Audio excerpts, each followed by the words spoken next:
গাহের মাটি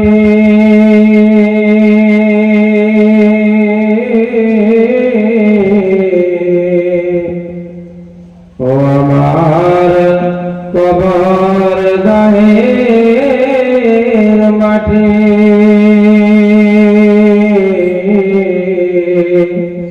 দুনিয়ার সব মায়ার পেছনে পড়ে তোমাকে জেনেছি খাঁটি ও আমার কবর গায়ের মাটি দুনিয়ার সব মায়ার পেছনে পড়ে তোমাকে জেনেছি খাঁটি তবে তুমি হায় ডাক দিবে মরে তোমার শীতল কোলে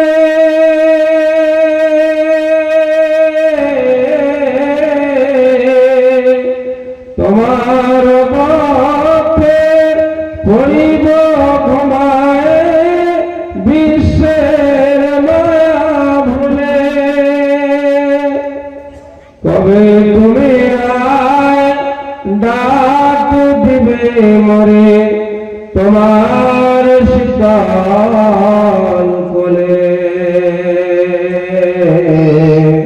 তোমার পথে পড়িব ঘুমায় বিশ্বের মায়া ভুলে তুমি পেতে দিবে ধুলির আসাম তুমি পেতে দিবে ধুলির আসাম জানাবে আবার কত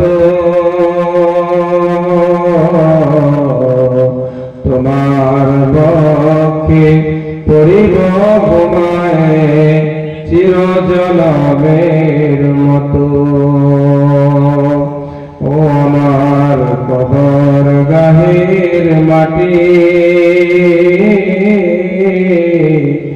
দুনিয়ার সব মায়ার পেছনে পড়ে তোমাকে জেনেছি খাঁটি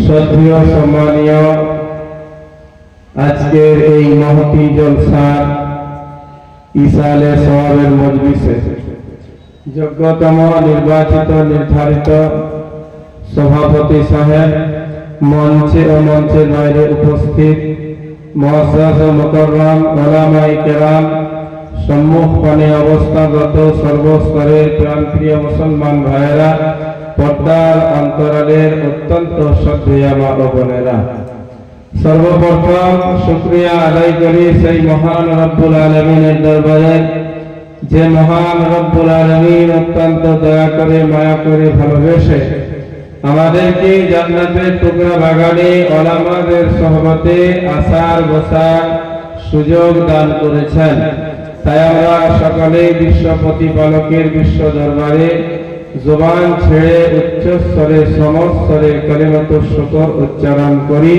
সকলেই বলি আলহামদুলিল্লাহ তারপরে জানাই অগণিত দরুদ ও সালাম বর্ষিত হোক মহানবী বিশ্ব নবী নবীগুলো শিরোমণি মা আমিনার লাল মরুরদুলাল আকাই নামদার তাজদারে মদিনা জনাবে মুহাম্মদুর রাসূলুল্লাহ সাল্লাল্লাহু আলাইহি ওয়াসাল্লামের প্রতি আমরা সকলে মুহাব্বতের সাথে দরবারে রিসালাতে দরুদ শরীফের নজরানা পেশ করি সকলেই পড়ি আল্লাহুম্মা সাল্লি আলা মুহাম্মদ ওয়া আলা আলি মুহাম্মদ কামা সাল্লাইতা আলা ইব্রাহিম ওয়া আলা আলি ইব্রাহিম ইন্নাকা হামিদুম মাজিদ আল্লাহুম্মা বারিক আলা মুহাম্মাদিন ওয়া আলা আলি মুহাম্মদ কামা বারাকতা আলা ইব্রাহিম ওয়া আলা আলি ইব্রাহিম ইন্নাকা হামিদুম মাজিদ আমিন আল্লাহ রাব্বুল আলামিনের অশেষ মেহেরবানি যে তিনি আমাদেরকে এই সুন্দর পরিবেশ দান করেছেন অন্যথায় মনে হচ্ছিল আজকে হয়তো জলসা হবে না, কিন্তু আল্লাহ পাক বৃষ্টির পরেও আমাদের জন্য সুন্দর একটি পরিবেশ তৈরি করেছেন, যেখানে কোনো কৃত্রিম ফ্যানের প্রয়োজন হবে না, ইলেকট্রিক কোনো ফ্যানের প্রয়োজন হবে না। ফ্যান ছাড়াই আল্লাহ পাক মৌসুমকে একেবারে সুশীতল করে দিয়েছেন। এখানে আমরা বসে কোরআন ও হাদিসের আলোচনা করতেও পারবো এবং শুনতে আরামের সাথে পারবো। তার সাথে আল্লাহ পাক যেন আমাদের সকলকেই বলা শোনা তার প্রতি আমল করার তৌফিক দান করেন। সকলেই বলি আমিন। দরুদ শরীফ যে কোনো মজলিসে একবার পড়া ওয়াজিব। নবীজির নাম এলেই দরুদ পড়তেই হবে। প্রথম বারটা হচ্ছে ওয়াজিব, না পড়লে গুনাহ হবে। নবীজি সাল্লাল্লাহু আলাইহি ওয়াসাল্লাম ওই ব্যক্তির জন্য জিবরাইল আমিনের বদদুয়াতে আমিন বলেছেন, যে ব্যক্তির সামনে তার নাম নেওয়া হবে কিন্তু দরুদ পড়বে না, জিবরাইল আমিন বলেছেন ওই ব্যক্তি ধ্বংস হোক, বরবাদ হোক। নবীজি সাল্লাল্লাহু আলাইহি ওয়াসাল্লাম এই বদদুয়াতে আমিন বলেছেন। তাই আমার আপনার দায়িত্ব, কর্তব্য সারা জীবন মনে রাখতে হবে, যেখানেই নবীজির নাম আসবে দরুদ পড়ব ইনশাআল্লাহ। প্রথমবার পড়া ওয়াজিব, পরে যতবার নবীজির নাম আসবে পড়লে ভালো নেকি হবে, না পড়লে আর গুনাহ হবে না। কিন্তু পড়লে নেকি হবে, দরজা বুলন্দ হবে, সম্মান বৃদ্ধি হবে, বড় ফজিলত আছে দরুদে। যাই হোক, দরুদ শরীফ অনেকগুলি আছে।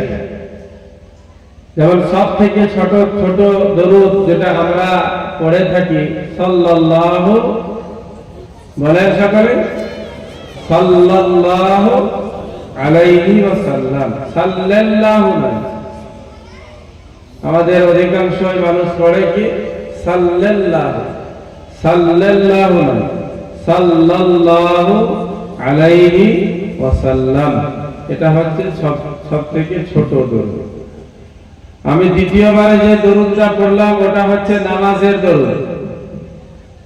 নামাজ অর্থাৎ 2 রাকাত নামাজের বৈঠকে, 3 রাকাত নামাজ হলে দুবার, 4 রাকাত নামাজ হলে দুবার এই দরুদ শরীফ, 4 রাকাত নামাজ হলে একবার এবং 3 রাকাত নামাজ হলো একবার। অর্থাৎ শেষ বৈঠকে তাশাহুদের পর, আত্তাহিয়াতুর পর যে দরুদটা পড়া হয় ওই দরুদটাকে কি বলে? দরুদে ইব্রাহিম। এই দরুদ পড়তে বললে আমার আপনার জবান আর চলে না। আমি আপনি তখন এদিক সেদিক তাকাই যে ওরা কি পড়ছে একটু শুনি, তখন আমরা সদা হয়ে যাই আর পড়নেওয়ালা থাকি না, কারণ এই দরুদ আমার আপনার জানা নাই। আর যখন বক্তা কোরআনের ওই যে প্রসিদ্ধ আয়াত, প্রচলিত আয়াত, ইন্নাল্লাহা ওয়া মালাইকাতাহু ইউসাল্লুনা আলান নবী ইয়া আইয়ুহাল্লাযীনা আমানু সাল্লু আলাইহি ওয়া সাল্লিমু তাসলিমা, বক্তা শেষ করার আগেই শতা দরুদ পড়া আরম্ভ করে দেয়। এটা দরুদ পড়া নয়, এটা দরুদ গাওয়া। যদি বলে দরুদ পড়ো কেউ পারে না, যখন বলে দরুদ গাও তখন গাইতে সবাই পারে। আচ্ছা বলেন তো, এই যে দরুদটা আমরা যেটা গাই, মিলাদে হোক, জলসাই হোক, এটা কি নামাজে পড়া হয়? নামাজে পড়া হয়। আমরা যেটা আমাদের সমাজে যে দরুদটা প্রচলিত আছে, আল্লাহুম্মা সাল্লি আলা সাইয়্যিদিনা মাওলানা মুহাম্মদ, এই যে এইভাবে পড়া হয়। এইরকম অন্য দরুদ আছে হাদিস থেকে প্রমাণিত, কিন্তু এই দরুদটা হাদিসে নেই, যেটা আমরা মিলাদে পড়ি। এটা আমাদের মতো কিছু মৌলভী সাহেবদের বানানো একটা দরুদ, সেটাকে আমরা গুরুত্ব দিই। দরুদে ইব্রাহিম পড়তে বললে আমরা পড়তে পারি না। আল্লাহ পাক আমাদেরকে সহি দরুদ পড়ার তৌফিক দান করুন, সকলেই বলি আমিন। আমার কথা মনোযোগ সহকারে শুনতে হবে, গুরুত্ব সহকারে যদি শুনি আর আমল যদি করি, ইনশাআল্লাহ একটা কথাই জীবন পরিবর্তনের জন্য যথেষ্ট হবে। আর মাঝখানে শুনতে শুনতে যদি মনে হয় যে মনে হচ্ছে লোকটা আলাদা, তাহলে কিন্তু ডিস্টার্ব, বঞ্চিত হয়ে যাবে। বুঝতে পারছেন? মনে হয় যে অন্য কেউ কথা শুনলে এরকম মনে হবে। এখন হয়তো অনেকের মনে হচ্ছে এই কাকে নিয়ে এসছে, যাকে নিয়ে এসছে আলহামদুলিল্লাহ, আমি আপনারই এলাকার মানুষ, আপনাদেরই পার্শ্ববর্তী গ্রাম, সকলেই জানেন, চিনেন, পরিচিত একটা মানুষ, পরিচিত একটা মানুষ, বাইরের বিদেশি কোনো মানুষ নয় যে লম্বা লম্বা ঘটনা 2 ঘন্টা বলে দেব, না, ঘটনা চলবে না। সামান্য ঘটনা উদাহরণ দেওয়ার জন্য, উপমা দেওয়ার জন্য, বোঝানোর জন্য হয়তো আসতেও পারে। আল্লাহ পাক যতক্ষণ বলাবেন আমলের নিয়তে বলবো, আর আপনারাও সকলেই আমলের নিয়তে শুনবেন। রাজি আছেন সকলে? রাজি আছেন সকলেই? বলুন জোরে ইনশাআল্লাহ। আল্লাহ পাক তৌফিক দান করুন। ইসলামকে সঠিকভাবে জানতে হয়। আমরা মনে করি মুসলমানের ঘরে জন্ম মানেই মুসলমান, না। ডাক্তারের ঘরে জন্ম হয়, মাস্টারের ঘরে জন্ম হয়। ডাক্তার বা মাস্টার যখন মারা যায়, তখন কি তার ছেলেটার কাছে ডাক্তার হিসাবে কেউ যায় ডাক্তারি করাতে, যদি সে না পড়ালেখা করে? যায়? যে তোমার আব্বা ডাক্তার ছিল, তুমিও ডাক্তার, তোমাকে আমরা ডাক্তার বলে মেনে নিয়েছি। তোমার আব্বা ছিল মাস্টার, তুমিও মাস্টার, তোমাকে মাস্টার বলে মেনে নিয়েছি। তোমার আব্বা ছিল বড় একটা রাজমিস্ত্রি, তুমিও রাজমিস্ত্রি, চলো আমার বিল্ডিংটা নির্মাণ করে দিবে। ও বিল্ডিং এ বসবাস করা যাবে না, ওটা কবর হয়ে যাবে। ঠিক তদ্রূপ মুসলমানের ঘরে জন্ম হলেই মুসলমান হয়ে যায় না, বরং ইসলামকে শিখতে হয়। ইসলাম কি, ইসলাম কাকে বলে, মুসলমান কাকে বলে, এটাও শিখতে হয়। শিখবো ইনশাআল্লাহ। মুসলমানের ঘরে জন্ম হলে যদি মুসলমান হওয়া যেত, নবীজি সাল্লাল্লাহু আলাইহি ওয়াসাল্লাম কখনো হাদিসের মধ্যে বলতেন না, আদিবু আওলাদাকুম আলা সালাতি খিসাল, তোমরা তোমাদের সন্তানদেরকে 3টা গুণের কথা বলো। 3টা গুণের কথা তোমরা তোমাদের সন্তানদেরকে বলো। যে মুসলমানের ঘরে জন্ম হলেই মুসলমান হওয়া যেত, মুসলমানের ঘরে জন্ম নেওয়াটাই যথেষ্ট হতো, তাহলে এই হাদিস নবীজি সাল্লাল্লাহু আলাইহি ওয়াসাল্লাম কখনোই বলতেন না। যাই হোক, এই কথা পরে আসবে ইনশাআল্লাহ। তার আগে আমি কোরআনের পাকের কয়েকটি আয়াতে কারিমা তিলাওয়াত করেছি, সেই নিয়ে কিছু কথা বলবো। বর্তমান সময়ে একটা ভোট চলছে, কি ভোট বলে? লোকসভা ভোট। নাকি লোকসভায়? তো লোকসভার ভোট চলছে, সারা ভারতবর্ষের ভোট। এই সারা ভারতবর্ষের ভোটে বিভিন্ন নেতা মন্ত্রীরা, এমপি, এমএলএ আর মুখ্যমন্ত্রী থেকে শুরু করে একেবারে প্রাইম মিনিস্টার, প্রধানমন্ত্রী, সকলেই উঠে পড়ে লেগেছে যে কোনো উপায়ে হোক আমার দলকে জিতিয়ে গদিটা দখলে রাখতেই হবে। এই গদি দখলে রাখার জন্য তারা গত 5 বছরে কি করেছে না করেছে সেই সমস্ত কার্যকর্ম আমাদের সামনে, জনগণের সামনে তুলে ধরছে। আমাদের সরকার এই করেছে, আমাদের সরকার এই করেছে। কেউ বলছে আমাদের সরকার করব বলেছিল, করতে পারেনি, আগামীতে করবে। পশ্চিম বাংলায় যেহেতু বসবাস করি, তো পশ্চিম বাংলায় বসবাস করার জন্য এখানে সারা দিন রাত থাকা হচ্ছে, এখানে বায়ান বক্তব্য বেশিরভাগটাই শোনা হচ্ছে। বর্তমান সময়ে আমাদের লোকাল নেতা নেত্রীরা, কোন রাজনৈতিক দলের প্রচার আমি করছি না, এখন আপনার মনে হবে রাজনীতির কথা বলছে, না, এটা কোরআনের আয়াত বোঝানোর জন্য বলছি। বর্তমান পশ্চিমবঙ্গের যে সমস্ত নেতা নেত্রী, তাদের সকলের সাথে আমাদের দেখা হয় না। আমাদের এলাকার যারা লোকাল নেতা, পঞ্চায়েত স্তরের যারা নেতা, পঞ্চায়েত লেভেলের যারা নেতা, তাদের কাছ থেকে আমরা শুনতে পাই, কি পাই? আমাদের সরকার এসে কাঁচা রাস্তা ছিল, মুরামের রাস্তা ছিল, সেই রাস্তাগুলিকে ঢালাই করেছে। কোথাও ঢালাইয়ের রাস্তা ছিল, সেই রাস্তা ভেঙে সরিয়ে দিয়ে সেখানে পিচের রাস্তা করে দিয়েছে। আমাদের সরকার আসার পূর্বে গ্রাম ছিল অন্ধকারাচ্ছন্ন, আমাদের সরকার এসে গ্রামগুলিকে করেছে আলোকিত। ওই যে 3টি 4টি লাইট বিশিষ্ট এক একটি বড় বড় থাম দিয়ে লাইট দিয়েছে না, আপনাদের গ্রামে আছে? গ্রামে আছে কোথাও লাইট? 3-4টা লাইট লাগিয়েছে, একবার আলোকিত করে দিয়েছে। এটা আমাদের সরকার করেছে। আমাদের সরকার রাস্তায় কালভার্ট করেছে, ব্রিজ করেছে, মানুষের পারাপার যোগাযোগ বিচ্ছিন্ন ছিল, মানুষের যোগাযোগ সহজ করে দিয়েছে, মানুষের মিলন সহজ করেছে। একজন আরেকজনের সাথে দেখা করবে, রাস্তাঘাট এত সুন্দর করেছে যে সফর করাটা একেবারে আসান হয়েছে। বলছে কি বলে নাই বলুন? এখানে শেষ নয়, আবার একটা কথা কি বলছে, আমাদের সরকার কি দিয়েছে না, লকডাউনের সময়ে একেবারে ফ্রিতে দিচ্ছিল, বর্তমানে মনে হচ্ছে কিছু পয়সা লাগছে। আমার ঠিক জানা নেই, রেশন ডিলারের কাছে তো কখনো যাওয়ার সুযোগ হয়নি, তা আপনারা জানেন মনে হচ্ছে কিছু পয়সা দিচ্ছে না, কি বলছেন? নেয়নি, একেবারে ফ্রি। চাল, গম, চিনি, মুসুর যাই হোক যা কিছু দিচ্ছে সব একেবারে কি দিচ্ছে? বিনামূল্যে, 1 পয়সাও লাগছে না। এই সমস্ত তাদের কার্যক্রম, তাদের কার্যকলাপ মানুষের সামনে তুলে ধরছে।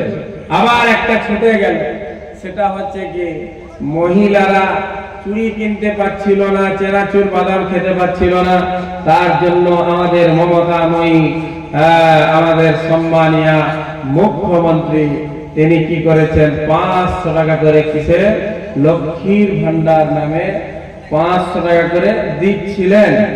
এখন সেটাকে কি করেছেন, কথা বলেন, 1000 টাকা করেছেন।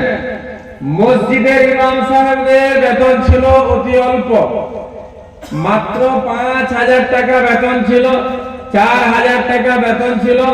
মমতা ব্যানার্জি এসে সেই 5000 টাকা বেতন দেখে দুঃখে থাকতে না পেরে, মুসলিম সমাজের দুঃখ হোক আর নাই হোক, কমপক্ষে সরকারের দুঃখ হয়েছে, সে দুঃখিত হয়ে 3000, 2500 করে বাড়িয়েছিল। তারপরে মৌলভী সাহেবরা আবার ওই নেতাজি ইন্ডোর স্টেডিয়ামে গিয়ে আপনার একটা সমাবেশ করতে, সেখানে আবার মমতা ব্যানার্জি ঘোষণা করলো কি 500 টাকা করে বৃদ্ধি করা হলো। অর্থাৎ মুয়াজ্জিনদের কথা হলো 1500 মনে হয়, আর ইমামদের 2500 থেকে বেড়ে কত গো 3000। যাই হোক, ওটা আলাদা চ্যাপ্টার। যে 3000 টাকা যেই মাত্র মমতা ব্যানার্জির অ্যাকাউন্টে ঢুকে গেছে, সকালবেলায় মেসেজ চলে এলো ওয়াকফ থেকে, ওয়াকফ বোর্ড থেকে, ওয়েস্ট বেঙ্গল ওয়াকফ বোর্ডের পক্ষ থেকে আপনার অ্যাকাউন্টে আজকে 3000 টাকা ক্রেডিট হলো। মসজিদ কমিটি খবর পেয়ে সঙ্গে সঙ্গে ইমামের বেতনটা 5 থেকে কমিয়ে 2 করে দিল। আমরা দেব 2, মমতা দিল কত? 3। 5000 সমান সমান হয়ে গেল, যা ছিল তাই থাকলো, ওটা আলাদা বিষয়। তা আমি যে কথা বলছিলাম, মমতা ব্যানার্জি কিছু জিনিস আমাদেরকে দিয়েছেন। যখন যে সরকার এসেছে, সে যে সরকারই হোক না কেন, সেই সরকারের সময়ে আমরা সরকারের পক্ষ থেকে অনুদান বলুন আর যাই বলুন পেয়ে থাকি কি থাকি না। আর সেই দেওয়ার কারণে আমাদের কাছে তারা সেইগুলিকে তুলে ধরে যে আমরা জনগণের সাথে এই কাজ করেছি, ঘর দিয়েছি, ইন্দিরাবাস দিয়েছি, এই দিয়েছি, অমুক তসুক এই দিয়েছি। তো আমাদেরকে কি করতে হবে, আপনি যখন ভোট দিতে যাবেন অবশ্যই ভোটটা আপনাকে দেখে শুনে দিতে হবে। মমতা ব্যানার্জির যিনি নির্বাচিত, নির্ধারিত, মনোনীত প্রার্থী, যাকে নির্বাচন করেছেন আপনার এলাকায়, অবশ্যই আপনাকে ওই ব্যক্তিকেই ভোটটা দিতে হবে। এই কথাটা কেন বললো? কারণ তিনি আমাদেরকে কিছু দিয়েছেন। তাই আল্লাহ রাব্বুল আলামিন আমার আপনার সৃষ্টিকর্তা, মমতা ব্যানার্জির সৃষ্টিকর্তা, মোদীর সৃষ্টিকর্তা, যোগীর সৃষ্টিকর্তা, অমিত শাহের সৃষ্টিকর্তা, না ওদের অন্য কেউ আছে? কথা বলেন, কথা বলেন, ওদের অন্য কেউ আছে না? আল্লাহ সৃষ্টিকর্তা। সারা পৃথিবীর সৃষ্টিকর্তা একমাত্র কে? একমাত্র কে? একমাত্র আল্লাহ। কাইফা তাকফুরুনা বিল্লাহি ওয়া কুনতুম আমওয়াতান ফাআহইয়াকুম সুম্মা ইউমীতুকুম সুম্মা ইউহয়ীকুম সুম্মা ইলাইহি তুরজাউন। আল্লাহ রাব্বুল আলামিন বলেন, আমার বান্দা বান্দীরা, তোমরা আল্লাহকে কিভাবে অস্বীকার করছো? তোমরা মৃত ছিলে, মুর্দা ছিলে, মৃত্যু অবস্থায় তোমরা ছিলে। আমি আল্লাহ রাব্বুল আলামিন তোমাদেরকে জীবন দান করেছি, জীবিত করেছি, আবার তোমাদেরকে একদিন মৃত্যু দিব, পুনরায় আবার তোমাদেরকে আমি হায়াত দান করব। সুম্মা ইলাইহি তুরজাউন, অতঃপর তোমাদের সকলকে আমার কাছে ফিরে আসতে হবে। আমি আপনি ছিলাম মৃত অবস্থায়, আমার আপনার মধ্যে প্রাণ ছিল না, জীবন ছিল না, জান ছিল না, মৃত্তিকার মধ্যে, মাটির মধ্যে আমি আপনি মিশেছিলাম। আল্লাহ রাব্বুল আলামিন সেখান থেকে, সেই মাটির নির্যাস থেকে আমাকে আপনাকে সৃষ্টি করলেন, আমাকে আপনাকে বানালেন, দেখার জন্য দুটি চক্ষু দিলেন, ধরার জন্য সুন্দর দুটি হাত দিলেন, চলার জন্য সুন্দর দুটি পা দিলেন, বলার জন্য একটা জিহ্বা দিলেন, চিবানোর জন্য একটা নয় 32টা দাঁত দিলেন, বুঝার জন্য আল্লাহ মেধা দিলেন, বুদ্ধি দিলেন, মাথা দিলেন। সব কিছু দেওয়ার মালিক হচ্ছেন একমাত্র আল্লাহ। পায়ের নখ থেকে নিয়ে মাথার চুল পর্যন্ত, জমিন থেকে নিয়ে আসমান পর্যন্ত যত নিয়ামত দেখছি মুসলমান ভাইরা, এই সমস্ত নিয়ামত দেওয়ার মালিক হচ্ছেন একমাত্র আল্লাহ। আল্লাহ ছাড়া অন্য কেউ এই নিয়ামতগুলির কোনো একটিও দিতে কখনোই পারে না। আল্লাহ দিয়েছেন। মমতা ব্যানার্জি একটা লাইট দিল, ওই লাইটের আলোটা, লাইটটা আমি আপনি দেখতে পেলাম। দেখার পূর্বে আল্লাহ পাক আমাকে আপনাকে দুটা চোখ দান করেছেন। যে চোখ দিয়ে আমি আলো দেখছি, যে চোখ দিয়ে আমি অন্ধকার দেখছি, অন্ধকার হলেও সেটা দেখতে পাচ্ছি অন্ধকারকে এই চোখ দিয়ে, আবার আলো হলেও সেই আলোটাকে চোখ দিয়ে দেখছি। আম্মা জানের চেহারা দেখতে পেয়েছি চোখের জন্য, আব্বা জানের চেহারাটা দেখতে পেয়েছি চোখের জন্য, প্রিয় বিবি যার সাথে আমার বিবাহ হয়েছে তাকে আমি দেখছি এই চোখের জন্য। সন্তান সন্ততি আব্বা বলে ডাকছে, তাদের চেহারার দিকে আমি আপনি তাকাচ্ছি, দেখছি, কিন্তু এই চোখের জন্য। চোখ দিয়েছেন কে? কথা বলেন, চোখ দিয়েছেন কে? চোখ অন্য কেউ দিতে পারে? অন্য কেউ দিতে পারে? অন্য কেউ দিতে পারে না। একটা বাচ্চা মায়ের পেট থেকে যদি অন্ধ অবস্থায় পৃথিবীর বুকে আসে, দুনিয়ার কোন ডাক্তার, কোন কবিরাজ, কোন হাকিম তার চোখ ঠিক করতে পারবে? কথা বলেন, পারবে? চোখ ঠিক করতে পারবে? চোখ ঠিক করতে পারবে না। আল্লাহ রাব্বুল আলামিন তাকে অন্ধ করে দুনিয়ায় পাঠিয়েছেন। আল্লাহ পাক বলেন, আমার বান্দা, আমি আল্লাহ রাব্বুল আলামিন তোদের চলার জন্য পায়ের নিচে আমি জমিন বিছিয়েছি। আলাম নাজালিল আরদা মিহাদা, ও আমার বান্দা বান্দি, আমি কি তোমাদের জন্য জমিনকে বানাইনি বিছানা? জমিনটাকে আল্লাহ বিছানার মতো বিছিয়ে দিয়েছেন। এই জমিনের বুকে আমি আপনি যখন ঘর বানাতে যাই, ঘর বানাতে পারি। এই জমিনের মধ্যে কুয়া খনন করতে চাইলে কুয়া খনন করতে পারি। এই জমিনের মধ্যে বোরিং করে যদি আমি পানি বের করতে চাই, পানি বের করতে পারি। এই জমিনের বুকে আমি যদি চাষ করতে চাই, চাষ করতে পারি। জমিনকে আল্লাহ রাব্বুল আলামিন আমার আপনার উপকারের জন্য বিছিয়েছেন, আমার আপনার তাবে করে দিয়েছেন, অধীন করে দিয়েছেন। আমি আপনি যেভাবে ইচ্ছা জমিনকে ব্যবহার করতে পারি।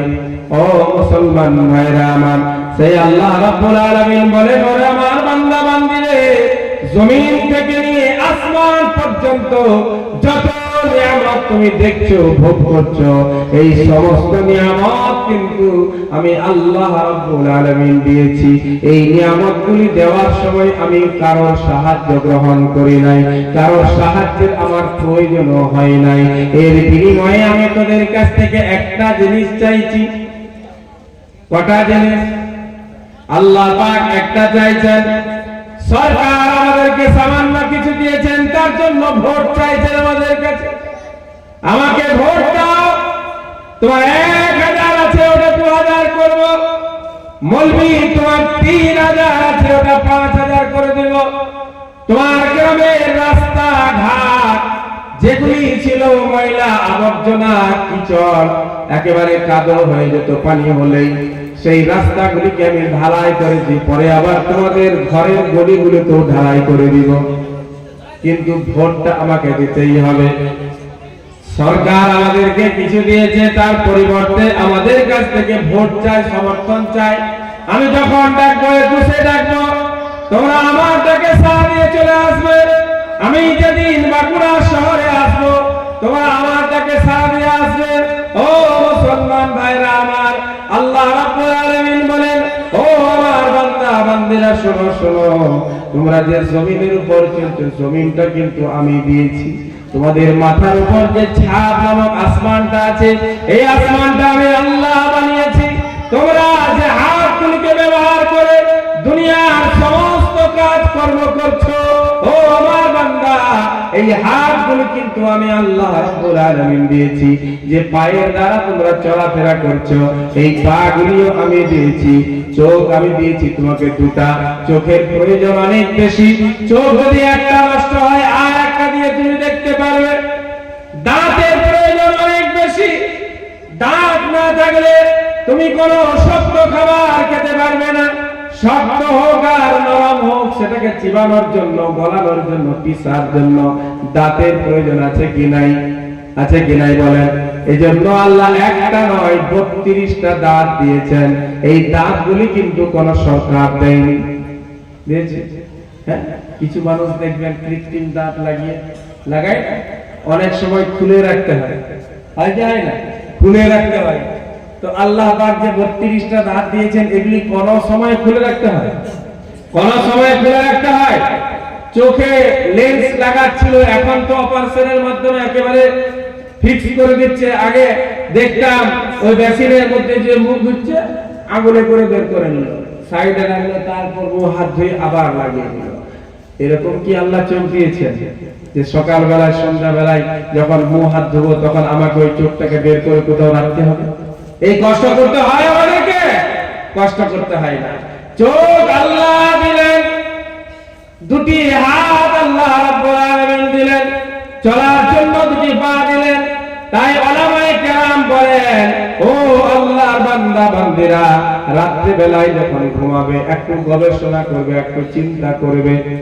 হাত যদি আল্লাহ না দিতেন তাহলে বিকলাঙ্গ হয়ে যেতাম। হাত না দিলে বিকলাঙ্গ, পা যদি আল্লাহ না দিতেন তাহলে খোড়া হয়ে যেতাম। মানুষে আমাকে নাম ধরে ডাকতো না, বরং নামের আগে কিংবা পরে একটা টাইটেল জুড়ে দিত, টাইটেল লাগিয়ে দিত, খোড়া বলে ডাকতো। চোখ যদি না থাকতো, মুফতি হলেও তাকে অন্ধ বলে ডাকতো, কানা মুফতি হল। হ্যাঁ, কি হয়েছে? জবান দিয়েছি বলেই তুমি বলতে পারো, জবান না দিলে তুমি বোবা হতে। বোবা হতে, জবান না দিলে বোবা। কান দিয়েছি, শোনার শক্তি দিয়েছি বলে আজকে তুমি শুনতে পাও, মানুষ তোমাকে সুন্দর নাম নিয়ে ডাকে। কান দিয়েছি, শোনার শক্তি যদি না দিতাম তাহলে তুমি বধির হতে, কালা হতে, মানুষ তোমাকে কালা বলতো। মাথার চুলগুলি দিয়েছি, এজন্য তোমাকে মানুষ বলে সুন্দর। চুল যদি না দিতাম তাহলে তোমাকে নাড়া বলতো। হ্যাঁ, কিছু মানুষ টাক একবারে জন্মগত নাড়া।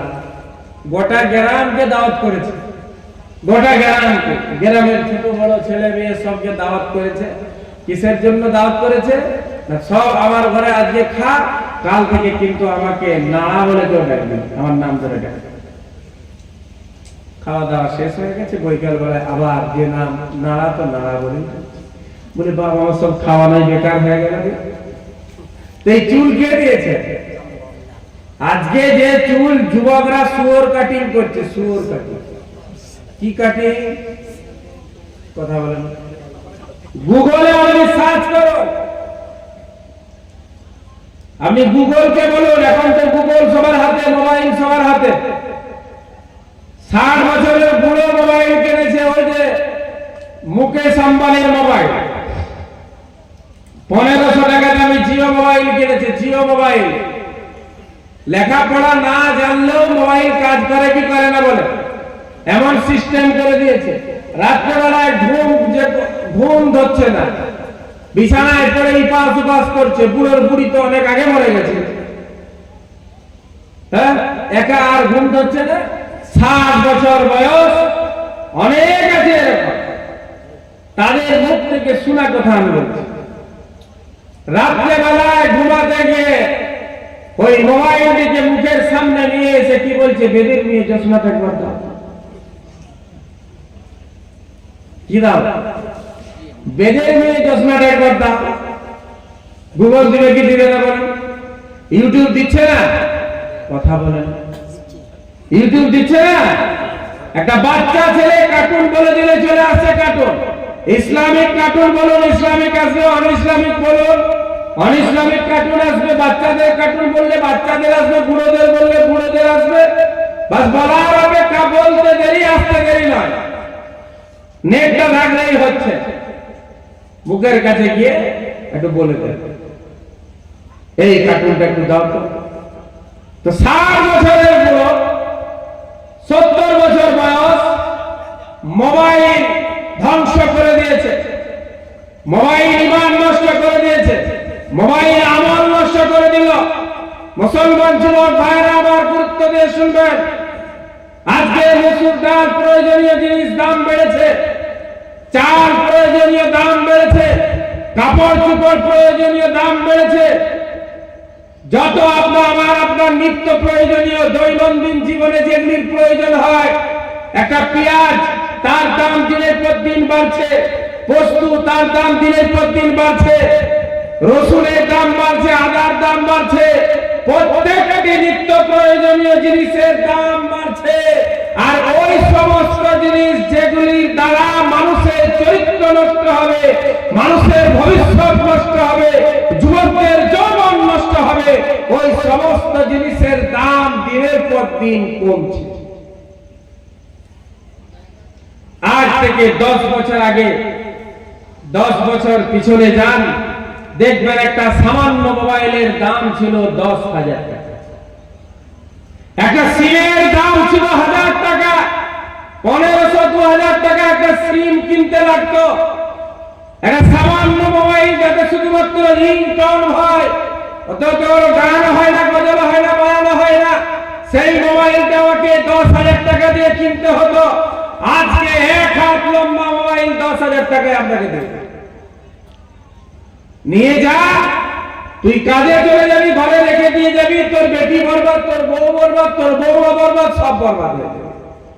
আমার চরিত্র নষ্ট হবে যে জিনিসগুলির দ্বারা, সেই জিনিসগুলির দাম দিনের পর দিন কমছে। নিত্য প্রয়োজনীয় জিনিসের দাম বাড়ছে। তাই যাই হোক, যে কথা আমি বলছিলাম, ওই গুগলকে জিজ্ঞাসা করুন, pick cutting, PIG, pick cutting. শুয়োর যখন দৌড়ায় তখন তার ওই পিঠের মাঝখানে উপরে, সিদ্ধার উপরে যে চুলগুলি থাকে, লোমগুলি থাকে, সেগুলি সব খচা খচা হয়ে দাঁড়িয়ে যায়। আর বর্তমান সময়ের যুবক, তুমি চুল কাটালে এইভাবে, তোমার মাথার চুলটা ইংরেজদের অনুসরণে হলো। 1400 বছর আগে নবীজি বলে গেলেন, বুখারী শরীফের হাদিস, আমার উম্মতের উপর এমন একটা সময় আসবে যখন আমার উম্মতের ছেলেরা নিজেদের মাথার চুলগুলিকে কাজা করবে। কাজা, কাজরন কাফজাইন, কাজরন। সাহাবায়ে কেরাম জিজ্ঞাসা করলেন, ইয়া রাসূলুল্লাহ, কাজা শব্দের অর্থ কি? নবীজি বললেন, ডানে বামে পেছনে থাকবে না, মাঝখানে থাকবে। মাথার চুল কাটা। আবার মাঝখানে একটু লম্বা লম্বা দাগ দিয়ে দিয়েছে, বলছি এটা আবার কি কাটিং রে? বলছি এটা আবার গজনি কাটিং। হ্যাঁ, বাপ নিয়ে গেছে নিজের সন্তানকে, বাপ নিজের ছেলেকে চুল কাটাতে নিয়ে গেছে, আর এইভাবে কাটিং দিয়েছে, দিয়ে আবার গর্ব করে কি বলছে এটা গজনি কাটিং। আল্লাহ হেফাজত করো, আল্লাহ হেফাজত করো। ও যুবক ভাইরা আমার, এই চুলগুলি কে দিয়েছেন? চুল কে দিয়েছেন? মাথার এই যে কালো কালো চুল দিলেন কে? আল্লাহ দিলেন। এই চুলগুলি যদি আল্লাহ রাব্বুল আলামিন না দিতেন, পৃথিবীর মানুষ কিন্তু আমাকে নাড়া বলতো, টাকলা বলতো। পৃথিবীর কোন ডাক্তার, হাকিম, কবিরাজ আমাকে চুল দিতে পারতো না। পটল লাগাতে হতো, ঝড় হলে উড়ে চলে যেত। কিন্তু এমন চুল আল্লাহ রাব্বুল আলামিন দিয়েছেন, দড়ি দিয়ে বেঁধে যদি টানা হয় তাও খসে যাবে না। যাবে, সবগুলো একসাথে চলে যাবে, দুটো একটা হয়তো ছিঁড়ে যেতে পারে। ও মুসলমান যুবক ভাইরা, আল্লাহ রাব্বুল আলামিন পায়ের নখ থেকে নিয়ে মাথার চুল পর্যন্ত যা কিছু আমার দেহের মধ্যে আছে, পৃথিবীর মধ্যে আছে, আসমানের মধ্যে আছে, যা কিছু আমি আপনি দেখছি, এই সব কিছু দিলেন একমাত্র আল্লাহ রাব্বুল আলামিন। তাই তিনি ঘোষণা করছেন, ইয়া আইয়ুহান নাস উবুদু রাব্বাকুমুল্লাযী খালাকাকুম। ও পৃথিবীর মানুষেরা, তোমরা একমাত্র আল্লাহ রাব্বুল আলামিনকে রব বলে মেনে নাও। রব হচ্ছেন কে? আমাদের সকলের রব কে? সারা পৃথিবীর রব একমাত্র কে? একমাত্র আল্লাহ। রাব্বাকুমুল্লাযী, তাকে রব বলে মেনে নাও। খালাকাকুম, যিনি তোমাদেরকে সৃষ্টি করেছেন। ওয়াল্লাযীনা মিন ক্বাবলিকুম, এবং তোমাদের পূর্বে যারা এসেছিল তাদেরকেও যিনি সৃষ্টি করেছেন। আমার আপনার পূর্বে যারা এই পৃথিবীর বুকে এসেছিল তাদের সৃষ্টিকর্তা একমাত্র আল্লাহ। আমার আপনার সৃষ্টিকর্তা একমাত্র আল্লাহ। আমার আপনার পরে কিয়ামত পর্যন্ত যত মানুষ এই পৃথিবীর বুকে আসবে, যত প্রাণী পৃথিবীর বুকে আসবে, এই সমস্ত প্রাণীর সৃষ্টিকর্তা হচ্ছেন একমাত্র আল্লাহ। তাই আল্লাহ পাক বলেন, ও আমার বান্দা, আমি তোর কাছ থেকে ভোট চাই না। আমার কোনো ভোট হয় না, আমার লোকসভাও হয় না, বিধানসভাও হয় না, পঞ্চায়েত ভোটের আমার প্রয়োজন নাই, আমার এমএলএ এমপির প্রয়োজন নাই, আমার কারোর সমর্থনের প্রয়োজন নাই। ইন তাকফুরু ফাইন্নাল্লাহা গানিয়্যুন আনকুম। ও পৃথিবীর মানুষেরা, তোমরা সকলে মিলে যদি আমাকে অস্বীকার করে দাও, তোমাদের অস্বীকার করার কারণে আমার শক্তি কখনো কমে যাবে না। আর তোমরা যদি আমাকে সকলে মিলে মেনে নাও, আমার নিয়ামতগুলি শুকরিয়া আদায় করো, তোমরা শুকরিয়া আদায় করবে, তোমরা আমাকে মেনে চলবে, আমি আল্লাহ রাব্বুল আলামিন এটাকে বড় পছন্দ করি। আমার আপনার মানা আর না মানায় আল্লাহর কোন লস? কথা বলেন, লস? এখানে সরকারের এমপি কম হবে, এমপি কম জিতবে, ওর কাছ থেকে তার কাছ থেকে কিনে নেবে টাকা দিয়ে। আল্লাহর কখনো প্রয়োজন হবে? এমপি এমএলএ প্রয়োজন হবে? বৃষ্টি বন্ধ ছিল, কারোর বাপের শক্তি ছিল না এক ফোঁটা বৃষ্টি আকাশ থেকে নামানো। কথা বলে, নামানোর শক্তি কারোর ছিল? আফারাইতুম মা তাহরুসুন, আফারাইতুম মা তাহরুসুন আনতুম তাসরাউনহু আম নাহনু যারিউন। এই যে সরকার যেভাবে বলে, মাইকে ঘোষণা দেয়, আমার সরকার এই দিয়েছে, সেই দিয়েছে, অমুক তমুক দিয়েছে, আমার সরকার কালভার্ট দিয়েছে, ব্রিজ দিয়েছে, ঢালাই রাস্তা দিয়েছে, রাস্তার মধ্যে লাইট দিয়েছে। ছেলেদেরকে মাধ্যমিক পাস হলে, এইচএস পাস হলে 10,000 টাকা দামি একটা করে কি দিয়েছে? কি দিয়েছে? মোবাইল দিয়েছে, মোবাইল দিয়েছে ফ্রি ফায়ার খেলার জন্য। কি করার জন্য? ওরে তো ফাটিয়ে দিচ্ছে। মোবাইল দিয়েছে 10,000 টাকা দামি মোবাইল, ফ্রি ফায়ার খেলার জন্য দিয়েছে সরকার। বাঙালি ভাষা আমি আপনি বুঝতে পারি, কোরআন পড়া আমার আপনার সৌভাগ্য হয় না, তৌফিক হয় না। কোরআনটা যদি আমি আপনি খুলে দেখি, কোরআনের 27 নম্বর পারায় একটা সূরা আছে, সূরাতুল ওয়াকিয়া। কি নাম বললাম? সূরাতুল ওয়াকিয়া নামক একটা সূরা আছে কোরআনে। কোরআনের এই সূরাটা যদি পড়ি, আল্লাহ রাব্বুল আলামিন তার বান্দাদেরকে প্রশ্ন করেন, ও পৃথিবীর মানুষেরা শোনো, আমি কয়েকটা প্রশ্ন করছি, তোমরা আমার প্রশ্নের উত্তর দাও। আফারাআইতুম মা তাহরুসুন, তোমরা যে চাষ করো, চাষ করেন না আপনারা? আপনাদের এলাকায় তো একবার হয় চাষ, মনে হয় বর্ষায় পানি হলে হবে, না হলে হবে না।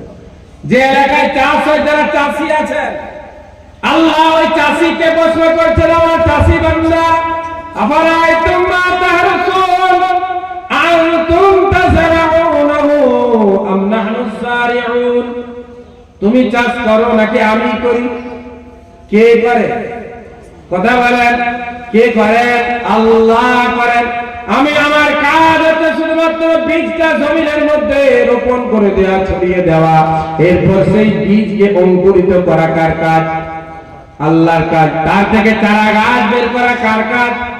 সেই চারা গাছটাই ফল দেওয়ার মালিককে। কথা বলেন, জোরে বলেন কে? আরো জোরে বলেন, মুসলমানের আওয়াজে বলেন কে? একমাত্র আল্লাহ। এই চাষের জমিতে ফসল দেওয়ার মালিক হচ্ছেন একমাত্র আল্লাহ। আল্লাহ পাক কষ্ট করে বলে, আমার বান্দা, আমার দেওয়া মসুর ডাল তোকে কেউ দিয়েছে, তার জন্য তুই তাকে ভোট দিলি। আমার দেওয়া মসুর ডাল তোকে কেউ দিল, তার জন্য তুই তাকে ভোট দিলি।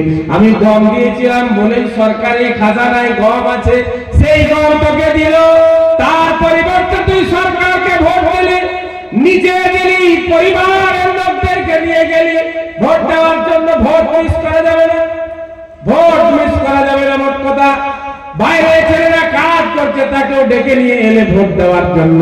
কিসের জন্য? না, সরকার দিয়েছে কি? গম। গম দিলেন কে? একমাত্র আল্লাহ। গম দিলেন আল্লাহ, ছোলা দিলেন আল্লাহ, চিনি দিলেন আল্লাহ, ওই আটটা দিয়েছেন আল্লাহ। আট কোন সরকার বানাতে পারবে না।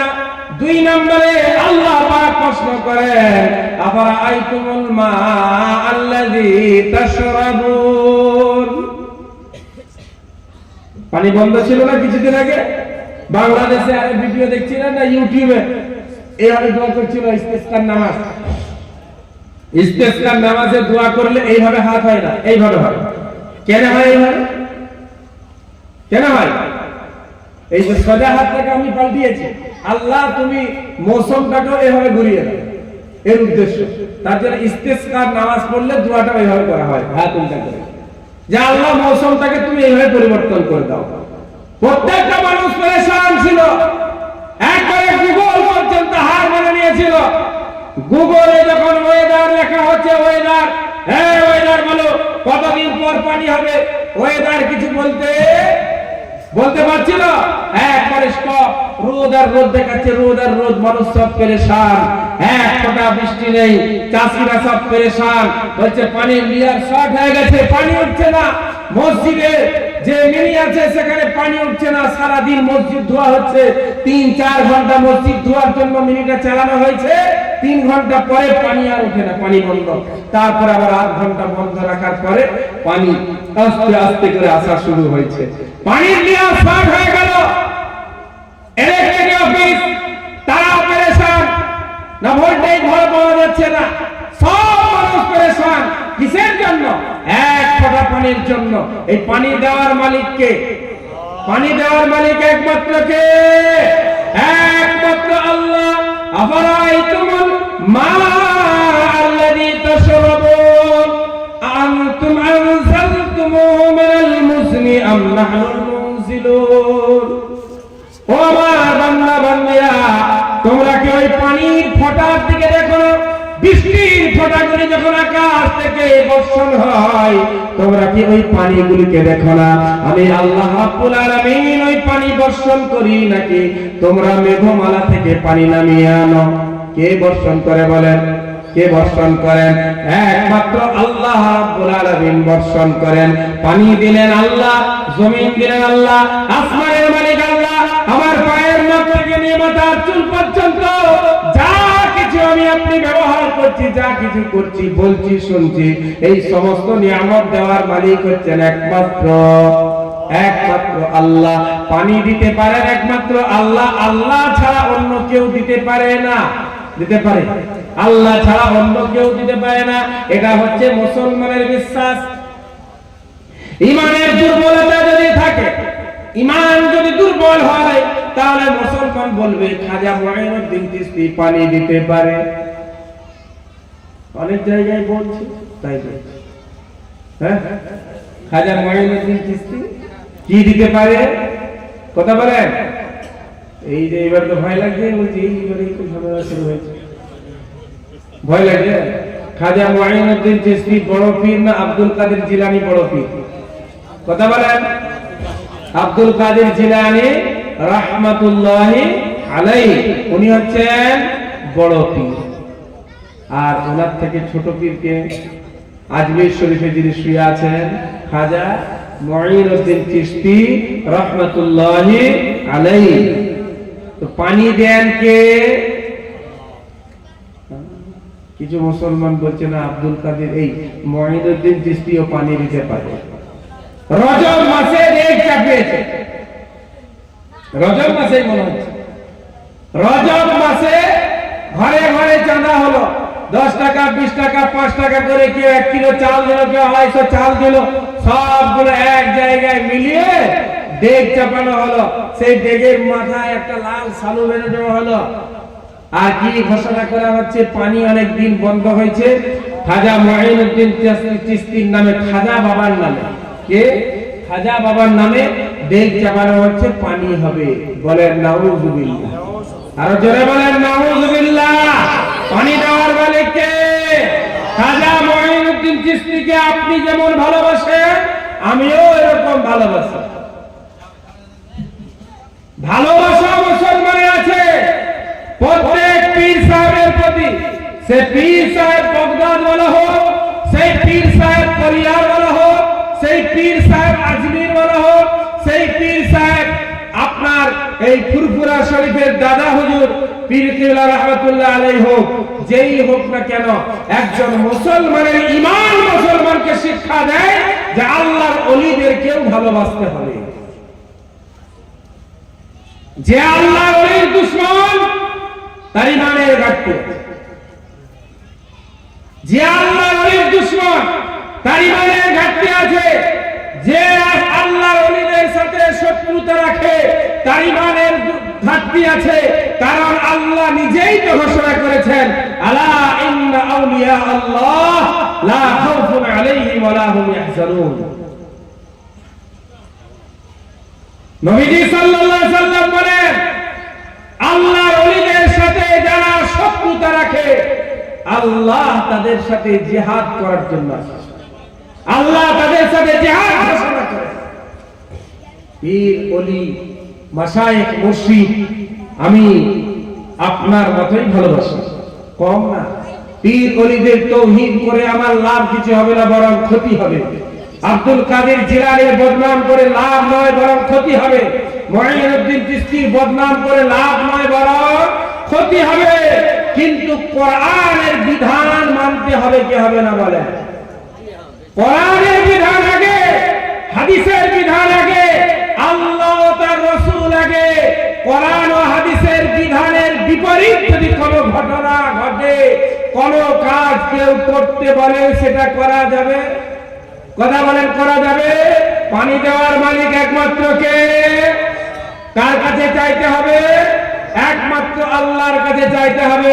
খাজা মুঈনুদ্দিন চিশতি নয়, বরং মুঈনুদ্দিন চিশতির মতো আরো শত শত হাজার হাজার কোটি কোটি মুঈনুদ্দিন চিশতি যদি একত্রিত হয়ে যায়, এক ফোঁটা পানি বর্ষণ করার শক্তি নাই। মুসলমান তোমার ঈমান বাঁচাতে গেলে এই বিশ্বাস রাখতে হবে। আর যদি মনে করে ঈমান বাঁচুক আর নাই বাঁচুক, যা পারে হোক, তাহলে মাঝে মধ্যে বলে দিবে, মনে হয় মাঝে মধ্যে মুঈনুদ্দিন চিশতিও দিতে পারে। যখন আল্লাহ ক্লান্ত হয়ে যায় তখন পীর সাহেবরা কাটবে। হ্যাঁ, আল্লাহ ক্লান্ত হন? মক্কার কাফেররা বলতো, মক্কার কাফেররা বলতো, তাদের ধারণা বিশ্বাস, তারা সবাই এক আল্লাহকে মানত। ওগো নবী, আপনি জিজ্ঞাসা করুন, বল মক্কার মুশরিকদেরকে জিজ্ঞাসা করুন, মার রাব্বুস সামাওয়াতি ওয়াল আরদ, আসমান আর জমিনের মালিক কে? তারা সকলেই বলতো কুলিল্লাহ, আল্লাহ। মক্কার কাফের অর্থাৎ আবু জেহেল, আবু লাহাব, উতবা, সাইবা, তারা বলতো আসমান আর জমিনের সৃষ্টিকর্তা হচ্ছেন একমাত্র আল্লাহ। কিন্তু তাদের ধারণা বিশ্বাস ছিল আল্লাহ একা সব কাজ করতে পারে না, এজন্য সে নিজের কাজগুলির দায়িত্ব এই লাখ জামান্নাত এদেরকে দিয়ে দিয়েছে। বর্তমান সময়ের মুসলমান যদিও মুখে প্রকাশ না করে, কিন্তু মুসলমানের ধারণা ছেলে দেওয়ার মালিক হচ্ছেন আল্লাহ। কিন্তু আল্লাহর খাজানা এখন ছেলে পুলে আর নাই, সবগুলো দিয়ে দিয়েছে এই বোলপুকুরে। কোথায় দিয়ে দিয়েছে? কথা বলে বোলপুকুরে বলেন তো, ছোটবেলায় নাম শুনেছিলাম, মনে হচ্ছে কারো সাথে করে এসেছিলাম। সব ছেলেগুলি আল্লাহ বোলপুকুরে ডুবিয়ে দিয়েছে, যেই ডুববে সেই ছেলে পেয়ে যাবে। এখন আপনাকে আমি প্রশ্ন করি, মেয়েরা ডুবলে নাকি ছেলে পায়, আর ছেলেরা ডুবলে কি হয়? মেয়েরা ডুবলে যদি ছেলে পুলে হয়, ছেলেরা যদি ডুবে তাদের তো হওয়া দরকার ছিল। মুসলমান বর্তমান সময়ে মুখে মক্কার কাফেরদের মতো বলে না, কিন্তু তার ধারণা বিশ্বাসটাও হলো ছেলে পুলে এখন আল্লাহর খাজানা আর কিছু নাই। ওই যে একটা গজল পড়ে, আল্লাহরে ধন নবীরে দিয়া, নবীরে ধন খাজারে দিয়া, আল্লাহ গেছেন কাঙাল হইয়া। শুনেন নাই গজল? আল্লাহরে ধন নবীরে দিয়া, নবীরে ধন খাজা পাইয়া, আল্লাহ গেছেন কাঙাল হইয়া। কেউ ফিরে না খালি হাতে, খাজা তোমার দরবারেতে। কেউ ফিরে না খালি হাতে, খাজা তোমার দরবারেতে। মুসলমান তুমি মুখে বললে না, কিন্তু তোমার কাজ তো প্রমাণ করছে তুমি যেটা চাইতে এসছো এটা আল্লাহর দরবারে নাই। আচ্ছা, আল্লাহর দরবার আছে কি নাই বলেন? আল্লাহ কখনো ক্লান্ত হন? আল্লাহ কখনো ক্লান্ত হন? আল্লাহ লা ইলাহা ইল্লা হুয়াল হাইয়ুল কাইয়্যুম লা তাখুযুহু সিনাতুন ওয়ালা নাওম লাহু মা ফিস সামাওয়াতি ওয়া মা ফিল আরদ মান যাল্লাযী ইয়াশফাউ ইনদাহু ইল্লা বিইذনি। এটা হচ্ছে আয়াতুল কুরসি। এটা কি আয়াতুল কুরসি? আমি আপনি মনে করি আয়াতুল কুরসি মানে জিন তাড়ানোর তদবির। আয়াতুল কুরসি মানে গাড়িতে ঝুলিয়ে রাখার একটা তদবির। ডিসপ্লের উপর লিখিয়ে দিয়েছে গোল গোল করে, ড্রাইভার সেটা পড়তেও জানে না, পড়তে জানে না। ওই গোল ডিসের উপর যে আয়াতুল কুরসি লেখা আছে, দোকানি বলেছে ও ঝুলিয়ে দিয়েছে। আর গাড়ির মধ্যে গান বাজছে, বাজে কি বাজে? গাড়িতে গান বাজছে, বাদ্যযন্ত্র ব্যবহার হচ্ছে, ড্রাইভার কিন্তু আয়াতুল কুরসি ঝুলিয়েছে। ইমাম সাহেবকে 500 টাকা হাদিয়া দিয়ে আয়াতুল কুরসি লিখিয়ে নিয়েছে, বলতে স্টিয়ারিংটা বেঁধে দেন মজবুত করে। ও মুসলমান ভাইরা, আমি আপনি কোরআন পড়তে জানি না, মমতা ব্যানার্জি বাংলা ভাষায় বলে, আমি আপনি বুঝতে পারি এই দিয়েছে। আল্লাহ পাক কোরআনে কিন্তু বলেছেন, রে আমার বান্দা, আমি তোদেরকে কি দিয়েছি, একটু কোরআনটা খুলে দেখ, সব তোরা খুঁজে পেয়ে যাবি। কোরআনটা একটু খুল, কোরআনটা একটু পড়। এই কোরআনের 3 নম্বর পারার প্রথম পৃষ্ঠায় আছে আয়াতুল কুরসি।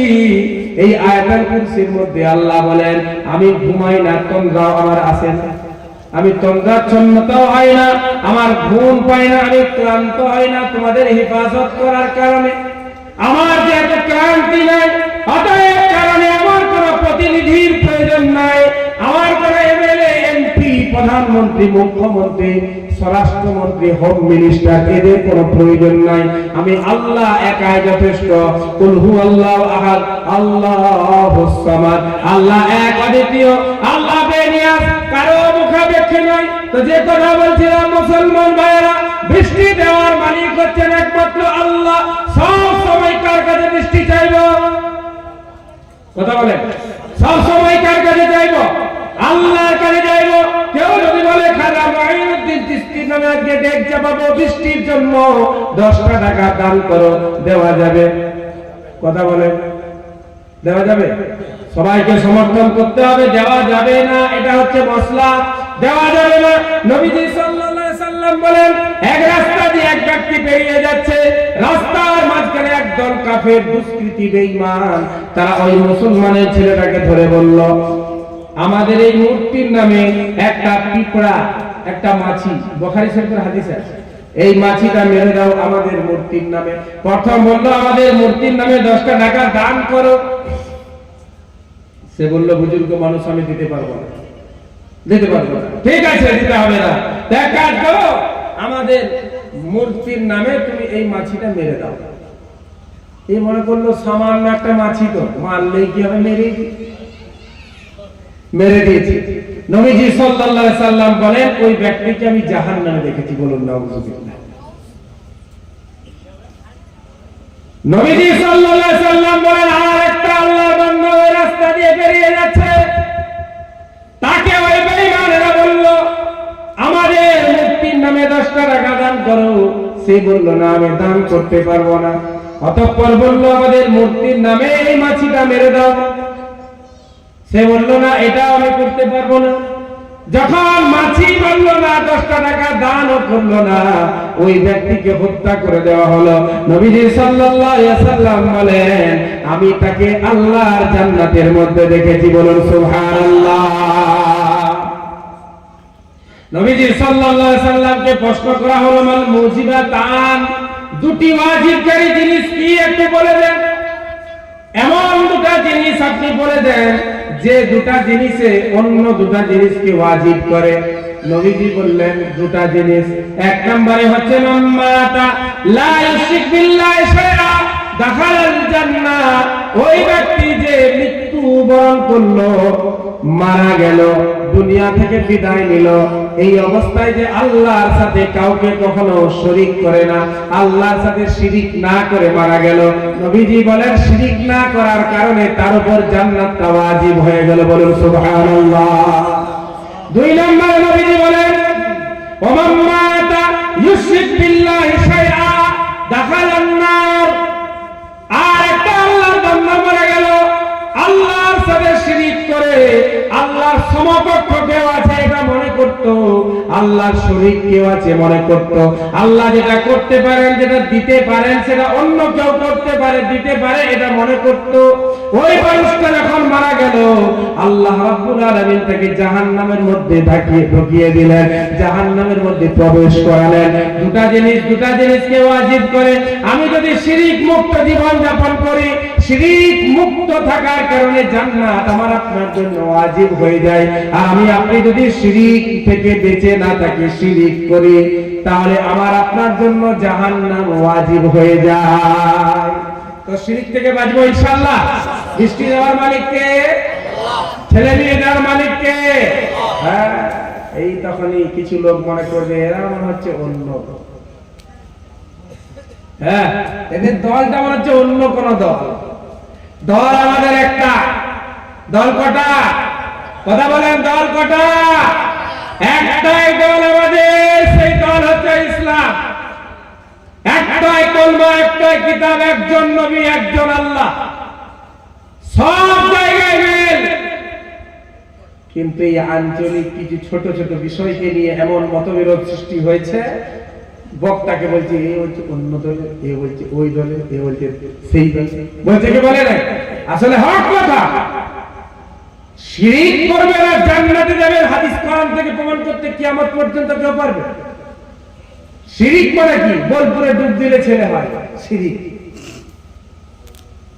বোলপুরে ডুব দিলে, ওই পুকুরে ডুব দিলে, বোলপুরেই তো বলে নাকি, হ্যাঁ, বোল পুকুরে ডুব দিলে ছেলে হয়, এটা শিরিক। বীরভূমের অমুক জায়গায় একটা গাছ আছে, ওই গাছে দড়ি বাঁধলে ছেলে হয়, শিরিক। মঈনুদ্দিন চিশতির নামে ডেক চাপালে পানি হয়, শিরিক। খাজা মঈনুদ্দিন চিশতির নামে মিষ্টি বিতরণ করলে পানি হবে, শিরিক। দোকান আমার ভালো চলছে না, একটা বাস আমাদের গ্রাম থেকে আজমির শরীফে যাচ্ছে, যায় আমিও একটু ঘুরে আসি। কিসের জন্য? না আমার ব্যবসা বাণিজ্য ভালো চলছে না, চাষে ভালো আপনার লাভ হচ্ছে না, ওখানে গেলে নাকি লাভ হবে, ওখানে গেলে নাকি ভালো ব্যবসা চলবে। শিরিক। শিরিক তো আর কোনো গাছে ধরে না। শিরিক পাকিস্তানেই পাওয়া যায়, ইন্দোনেশিয়ায় পাওয়া যায় এমন তো নয়। শিরিক আমি আপনি করি, শিরিক আমি আপনি করি। মঈনুদ্দিন চিশতি আল্লাহর একজন বিখ্যাত ওলি, ভারতবর্ষের মুসলমান মঈনুদ্দিন চিশতির অবদান আমি এই বায়াতটা কয়েক জায়গায় বলেছি। ভারতবর্ষের মুসলমান মঈনুদ্দিন চিশতির অবদান। খাজা মঈনুদ্দিন চিশতি এই ভারতবর্ষে এসে ইসলাম প্রচার করেছিলেন। আমি আপনি আমার বাপ দাদা পূর্বপুরুষ যারা মুসলমান হয়েছিল খাজা মঈনুদ্দিন চিশতি রহমাতুল্লাহ আলাইহির হাতেই হয়েছিল, এটা কেউ অস্বীকার করবে না। কিন্তু বিরোধিতা করব, তীব্র বিরোধিতা করতে হবে একজন আলেম হওয়ার কারণে। যদি কোন মুসলমান বলে মঈনুদ্দিন চিশতির দরবারে গেলে ছেলে হয়, মঈনুদ্দিন চিশতির দরবারে গেলে পানি হয়, মঈনুদ্দিন চিশতির দরবারে গেলে বালা মুসিবত দূর হয়, তখন বিরোধিতা করতে বাধ্য। বিরোধিতা না করা মানে ঈমানের ঘাটতি আছে, ঈমানের দুর্বলতা আছে। শিরক থেকে বেঁচে থাকতে হবে। কোরআন আপনি খুলুন 19 নম্বর পারা, 19 নম্বর পারা খুলুন। ইন্নাল্লাহ ইনদাহু ইলমুস সাআ ওয়া ইউনাজ্জিলুল গায়স ওয়া ইয়ালামু মা ফিল আরহাম ওয়া মা তাদরি নাফসুম মাযা তাকসিবু গাদা ওয়া মা তাদরি নাফসুম বিআইয়ি আরদিন তামুত ইন্নাল্লাহা আলীমুন খাবীর। কিয়ামত কখন হবে একমাত্র আল্লাহ জানেন।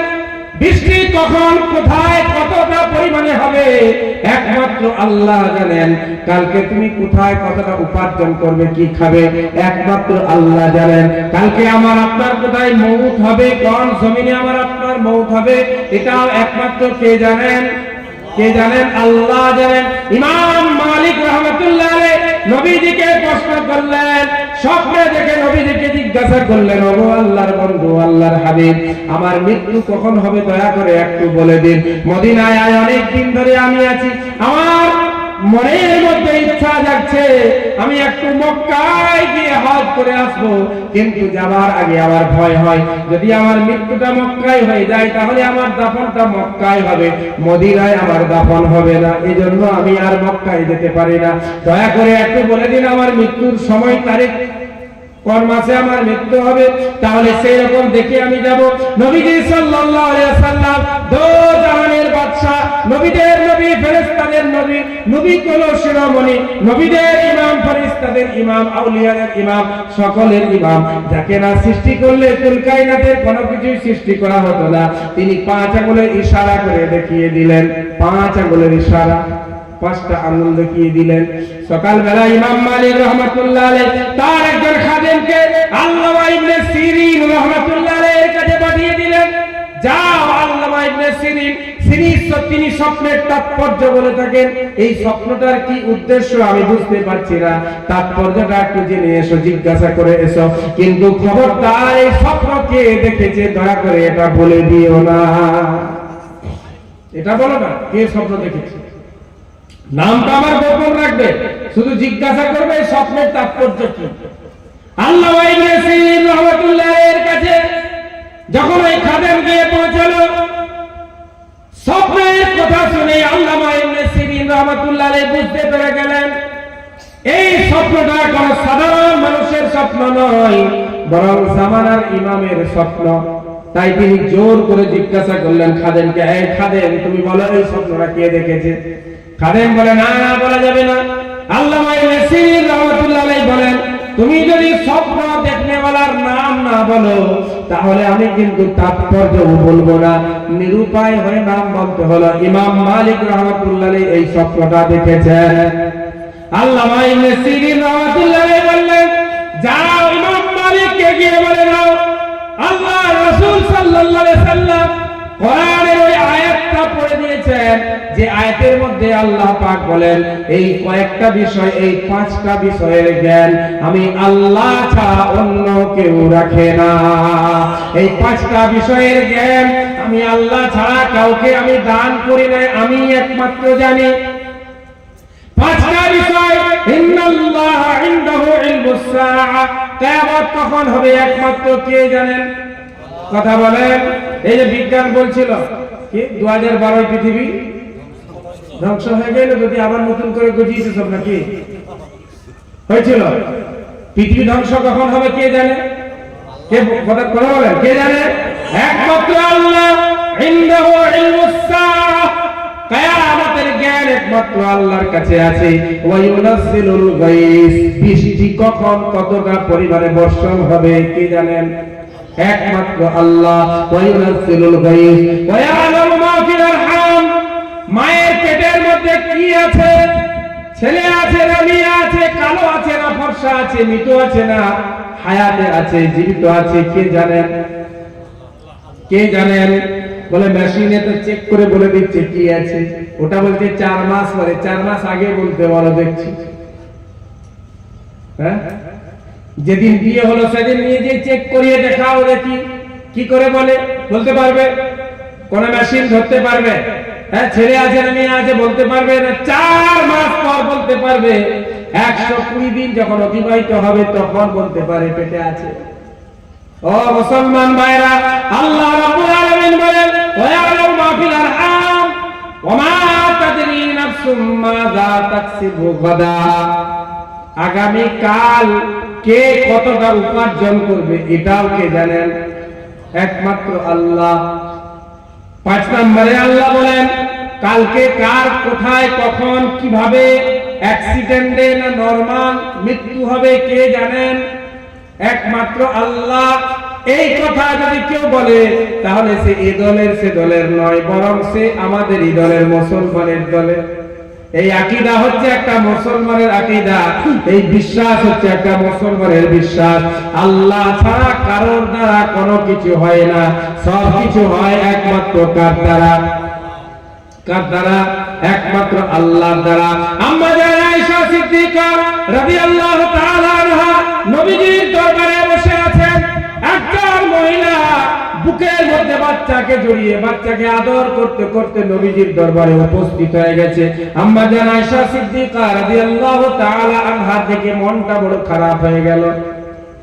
নবীজির 4 জন কন্যা সন্তান, বিবি খাদিজাতুল কুবরার সন্তান, 2 জন পুত্র সন্তান, 4 জন কন্যা সন্তান, বিবি খাদিজাতুল কুবরা। অন্য কোন বিবির পক্ষ থেকে নবীজির কোন সন্তান ছিল না। আম্মা জান আয়েশা নবীজির একমাত্র কুমারী বিবি, যাকে নবীজি বুদ্ধিমত্তার কারণে সব থেকে বেশি ভালোবাসতেন। আম্মা জান আয়েশা সিদ্দিকা রাদিয়াল্লাহু তাআলা আনহার মনটা বড় খারাপ হয়ে গেল। নবীজি দেখে বুঝতে পেরে গেলেন আয়েশার মন খারাপ। কিসের জন্য মন খারাপ নবীজির বুঝতে বাকি রইল না, কারণ সামনে দেখতে পেলেন একজন সাহাবী তার বাচ্চাকে বুকে করে আদর করতে, চুমা দিচ্ছে, কপালে মুখে চুমো দিচ্ছে, আদর করছে। নবীজি সাল্লাল্লাহু আলাইহি সাল্লাম বললেন আয়েশা, তুমি যে কারণে দুঃখিত, যেটা তোমার মন চাইছে, আমি মুহাম্মদুর রাসূলুল্লাহ সেটার মালিক নয়। ছেলে মেয়ে দেওয়ার মালিক আমি নয়। এই ভাষাটা কে বলেছেন? নবী বলো না ওলি বলো? কথা বলেন, জোরে বলেন। নবী বলো না ওলি বলো? সবাই মানে বলতে পারছে না, কনফিউজ আছে, কনফিউজ হচ্ছে। নবী বলো না ওলি বলো? জোরে বলে নবী বলো। এবং সমস্ত নবীদের সর্দার কে? মাশাআল্লাহ। নবীদের যে যোগ্যতা আল্লাহ দিয়েছিলেন, নবীদের পরে যারা সব থেকে বেশি যোগ্য উম্মতের মধ্যে, তারা হচ্ছে কারা? কথা বলেন, তারা কারা? তারা হচ্ছে সাহাবায়ে কেরামের দল। নবীজির 1,00,000 সাহাবায়ে কেরাম। ওই সাহাবাদের মধ্যে বড় বড় সাহাবাদের নাম আমরা প্রায় শুনি। আবু বকর সিদ্দিক, ওমর ইবনে খাত্তাব, উসমান ইবনে আফফান, আলী ইবনে আবি তালিব, আব্দুর রহমান ইবনে আউফ, আবু হুরায়রা, আবু যার গিফারি। এই যে সাহাবাদের নাম আমরা শুনি, এই সাহাবারা হচ্ছে নবীদের পরের মর্তবায় কারা?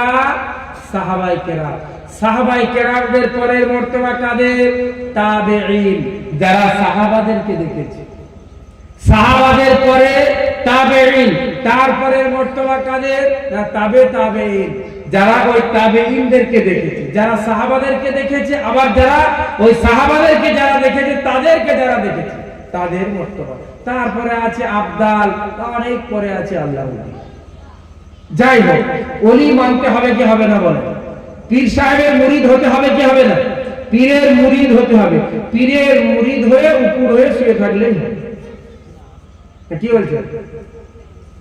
পীরের মুরিদ হয় আর উপর হয়ে শুয়ে থাকবে। কখন নামাজ হচ্ছে, কখন রোজা মাস আসছে, ওসব দেখার কোনো দরকার নেই। ওই রকম মুরিদ হয়ে কোনো লাভ হবে? ও কোন পীর বাঁচাতে আপনাকে পারবে না, কোন পীর বাঁচাতে পারবে না। পীরের মুরিদ আমি একজন পীর সাহেবের মুরিদ। পীরের মুরিদ হয়ে সেই প্রেসক্রিপশন অনুযায়ী আমাকে ওষুধ খেতে হবে কি হবে না? কথা বলেন, কথা বলেন, খেতে হবে কি হবে না? বেরেলি শরীফে আপনি চলে যান, সেখানে কোন পীর সাহেব আপনাকে বলেছে আমার মুরিদ হয়ে চলে যাও, নামাজ রোজা কিছু করতে হবে না? ফুরফুরা শরীফ আপনি চলে যান, ফুরফুরা দরবারে গিয়ে একজন পীর সাহেবের নাম বলুন যে পীর সাহেব বলেছে আমার সাথে পরিচয় থাকলে নামাজ রোজা লাগবে না। একটাও আপনি নাম বলতে পারবেন না। এটা আমি আপনি পীর সাহেবের মুরিদ হয়ে একটা দেওয়ালের মতো পর্দার মতো ব্যবহার করছি, আমি অমুক পীরের মুরিদ, নামাজ রোজা আমার লাগে না। একবার মর, তাহলে দেখতে পাবে কত ধানে কত চাল। একবারে ফেরেশতারা পীরকে যদি টেবুলিয়ে না দেয় ঠেকি, তখন বুঝতে পারবে ও বাবা পীর সাহেব কোথায় গেলি রে? পীর বলবে এখন আমার যা আমাকে বাজাতে হয় তুই বুঝে করবে। আল্লাহ হেফাজত করবে। তো যে কথা বলছিলাম সরকারের কথা, বুঝতে পারলেন? এবারে রাজনৈতিক কথা নয়, বুঝানোর জন্য, বুঝানোর জন্য সরকার সামান্য কিছু আমাদেরকে দিয়েছে, তার জন্য আমাদের কাছ থেকে কি চাইছে? মূল্যবান ভোট চাইছে। আল্লাহ আমাদেরকে সব কিছু দিয়েছেন, সেই বিনিময়ে আল্লাহ আমার আপনার কাছ থেকে কি চাইছে? আমার বান্দারে 5 ওয়াক্তের নামাজ তোকে আমি দিয়েছি। কত ওয়াক্তের নামাজ? 5 ওয়াক্তের নামাজ তোকে আমি দিয়েছি। এই 5 ওয়াক্তের নামাজ তুমি পড়ে নাও। 5 ওয়াক্তের নামাজ তুমি যদি পড়তে পারো, কাল কিয়ামতের দিনে তোমার হাসর নাসর হবে নবীদের সাথে, ওলিদের সাথে। বলুন সুবহানাল্লাহ। 5 ওয়াক্তের নামাজ পড়বো ইনশাআল্লাহ। কে কে পড়বেন রাজি আছেন? হাত তুলে দেখান তো। মাশাআল্লাহ, আল্লাহ সকলের হাতকে তুমি কবুল করে নাও, সকলকে নামাজি বানিয়ে দাও। নামাজ পড়তে হবে, এটা কে চাইছেন আমাদের কাছ থেকে? কে চাইছেন আমাদের কাছ থেকে? আল্লাহ চাইছেন ইন্নাস সালাতা কানাত আলাল মুমিনিনা কিতাবাম মাওকুতা। নির্দিষ্ট নির্ধারিত সময়ে নামাজ মুমিনের উপর ফরজ করা হয়েছে। আল্লাহ বলেন ফজরে একবার। আমাদের মুসলমান এখন ফজর বললে বুঝতে পারবে না। আরে ফজর কোনটা রে? 3 বার 4 বার বলার পরে যখন বলবে আরে যেটা ভোর বেলায় পড়া, তাই বল তো ফজর মসজিদ ছেড়ে বল। আবার যদি জোহর আসর বলে দেয় বুঝতে পারবে না কি বলতে হবে। দুপুর বেলায়, বিকাল বেলায়, সন্ধ্যা বেলায়, রাতের বেলায়। তো ক ওয়াক্তে নামাজ পড়বো? 5 ওয়াক্তের 5 ওয়াক্তে কি? সকাল বেলায়, দুপুর বেলায়, বিকাল বেলায়, সন্ধ্যা বেলায়, রাতের বেলায় 5 ওয়াক্তের নামাজ পড়বো ইনশাআল্লাহ। রাজি আছেন? আল্লাহ তৌফিক দান করুন। এই যে নিয়ামতগুলি আল্লাহ দিয়েছেন, এই নিয়ামতের পরিবর্তে আল্লাহ আমার আপনার কাছ থেকে চাইছেন বান্দা তুই আমার হয়ে যা, সারা পৃথিবী তোর হয়ে যাবে, সারা পৃথিবী তোর হয়ে যাবে। আজকে ওই যে অমিত শাহ ভয় দেখাচ্ছে বারংবার এনআরসি করব, 2024 সালে যদি আমাদের সরকার আসে, তাহলে ওই বিধানসভা থেকে, এই লোকসভা থেকে আমরা একেবারে যে আইনের বইটা আছে ওই বইটাকে একবারে উৎখাত করে কোথায় তাড়িয়ে দিব, আর আমরা আমাদের নিজেদের মতো আইন আমরা পেশ করব। বলছে কি বলে নাই? বলে এক দেশ এক আইন থাকবে, Aadhaar card, voter card, PAN card এসব কিছুই থাকবে না। একটা মাত্র কার্ড হবে, মুসলমান ভোট দেওয়ার আর মুসলমানের সুযোগ হবে না। মুসলমানকে 2 নম্বরের মানে দ্বিতীয় শ্রেণীর নাগরিক করে দিব, ওরা ভোট দিতে পাবে না। এই সমস্ত বাজে বাজে মন্তব্য করছে, করে নাই বলেন। মুসলমান শুনে আতঙ্কিত, মুসলমান শুনে ভয়ে কম্পিত, ভয়ে থরথর করে কাঁপছে। তাই তো কি হবে, কি হবে, কি হবে। এই মে মাস, এপ্রিল, মে মাস চলছে, জুন মাসে সম্ভবত ডিক্লারেশন হবে। কে জিতলো চৌকে সরকারে বসলো, মুসলমান নয় শুধু, বরং আরো বিশেষ কিছু হিন্দু ভাইরা আমার তারাও প্রার্থনা করছে, আল্লাহ এই দুরাচার সরকার থেকে ভারতবর্ষের মানুষকে মুক্তি দাও। বলছে কি বলে নাই? বলছে কি বলে নাই? ওই রোহিঙ্গাদের মতো অবস্থা যেন আমাদের না হয়, রোহিঙ্গাদের মতো অবস্থা যেন না হয় আমাদের। দিল্লি যে 3000 মানুষকে নির্মম ভাবে আগুনে জ্বালিয়ে হত্যা করা হলো, ওই ঘটনা যেন না ঘটে। 2002 সালে সম্ভবত ভারতবর্ষের একটা রাজ্য, গুজরাটের মতো একটা রাজ্য, যেখানে মুসলমানদেরকে নির্মম ভাবে হত্যা করা হয়েছিল, গর্ভবতী মায়ের পেট থেকে বাচ্চাকে বের করে হত্যা করা হয়েছিল, ওই মায়েদের সাথে আমার মুসলমান বোনদের সাথে জেনা করা হয়েছিল। এই সমস্ত ঘটনাকে মুসলমান স্মরণ করে ভয় থরথর করে কাঁপছে। তাই তো কি হবে, কি হবে, কি হবে? আল্লাহ যা লিখেছে তাই হবে। কথা বলো, আল্লাহ আমাদের তকদিরে যেটা লিখেছে তাই হবে, না তার বাইরে কিছু হবে? তার বাইরে কিছু হবে না। কিন্তু আমার আপনার দায়িত্ব একটা আছে। আল্লাহ পাক আমাকে আপনাকে একটা দায়িত্ব দিয়েছেন।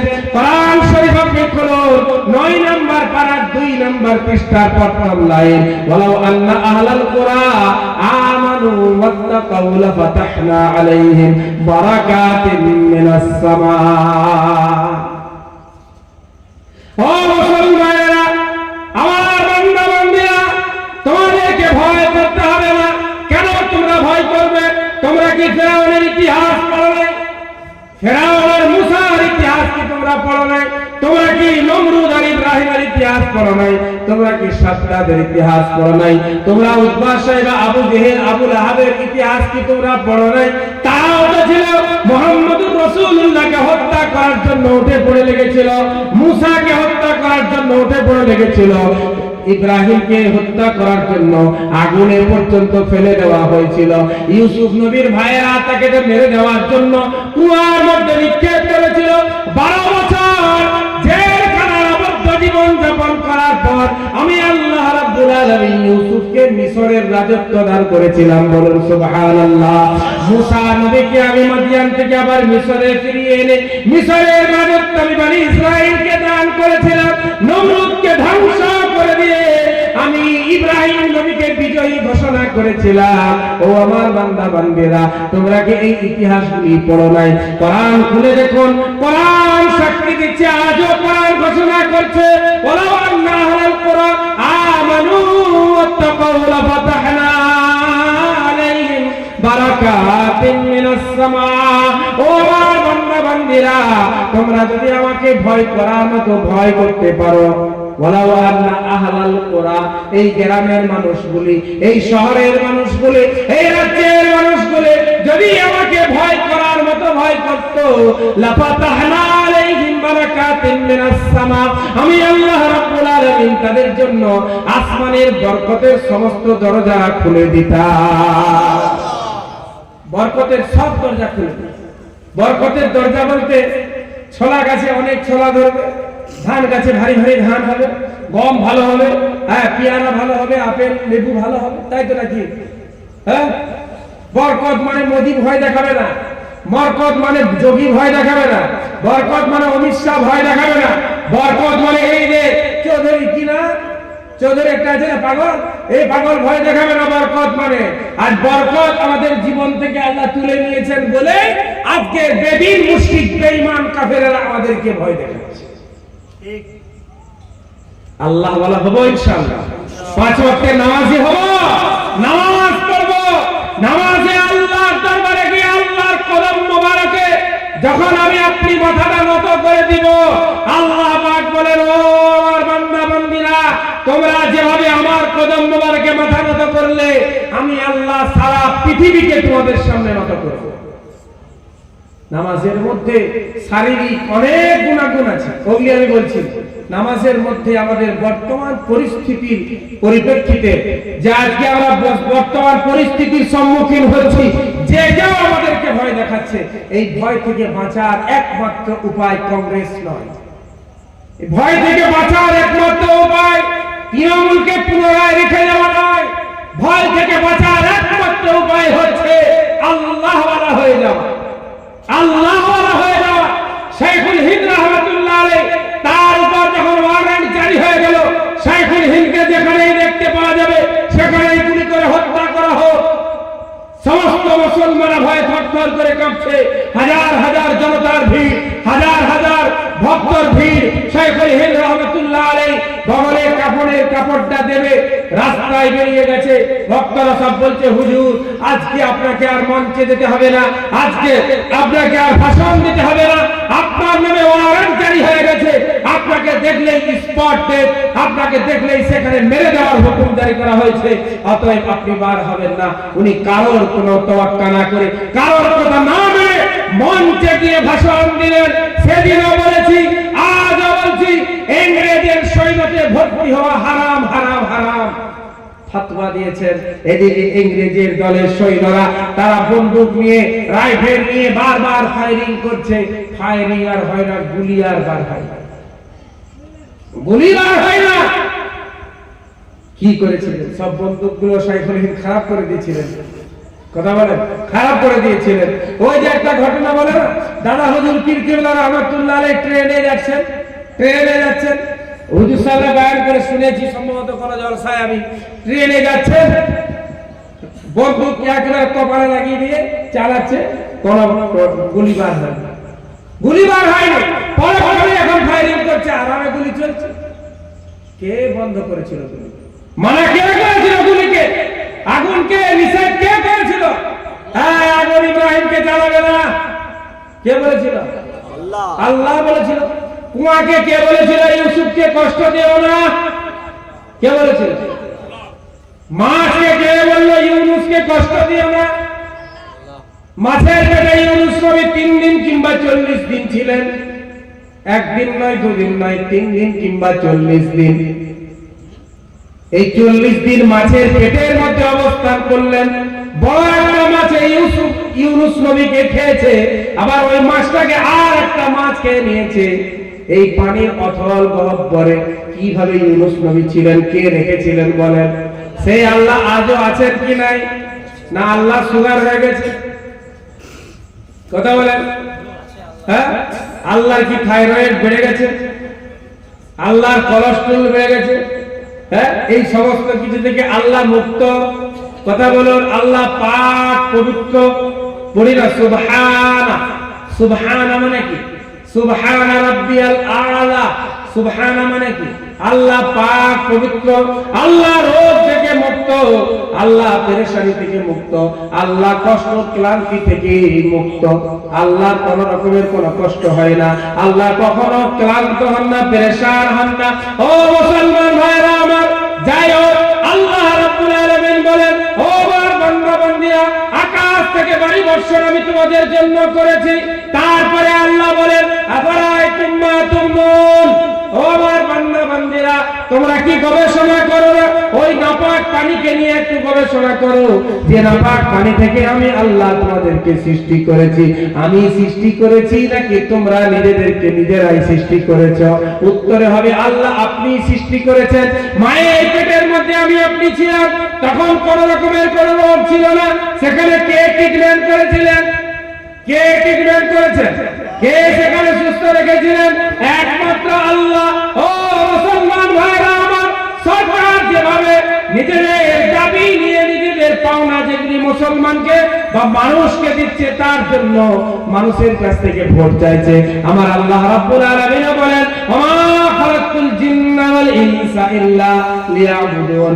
ও জিন্নাত ও ইনসানের দল, আমি আল্লাহ তোমাদেরকে সৃষ্টি করেছি শুধুমাত্র ইবাদত করার জন্য। আল্লাহ পাক আমাকে আপনাকে সকলকে তার প্রত্যেকটি আইন কানুন, তার প্রত্যেকটি আদেশ নিষেধকে ফলো করে জীবন যাপন করার তৌফিক দান করুন। সকলেই বলে আমিন। নবীজি সাল্লাল্লাহু আলাইহি সাল্লাম বলেন, আতিবু আওলাদাকুম আলা সালাসি খিসাল, তোমরা তোমাদের সন্তানদেরকে 3টা গুণের কথা বলো। কটা গুণের কথা? 3টা গুণের কথা তোমরা তোমাদের সন্তানদেরকে বলো।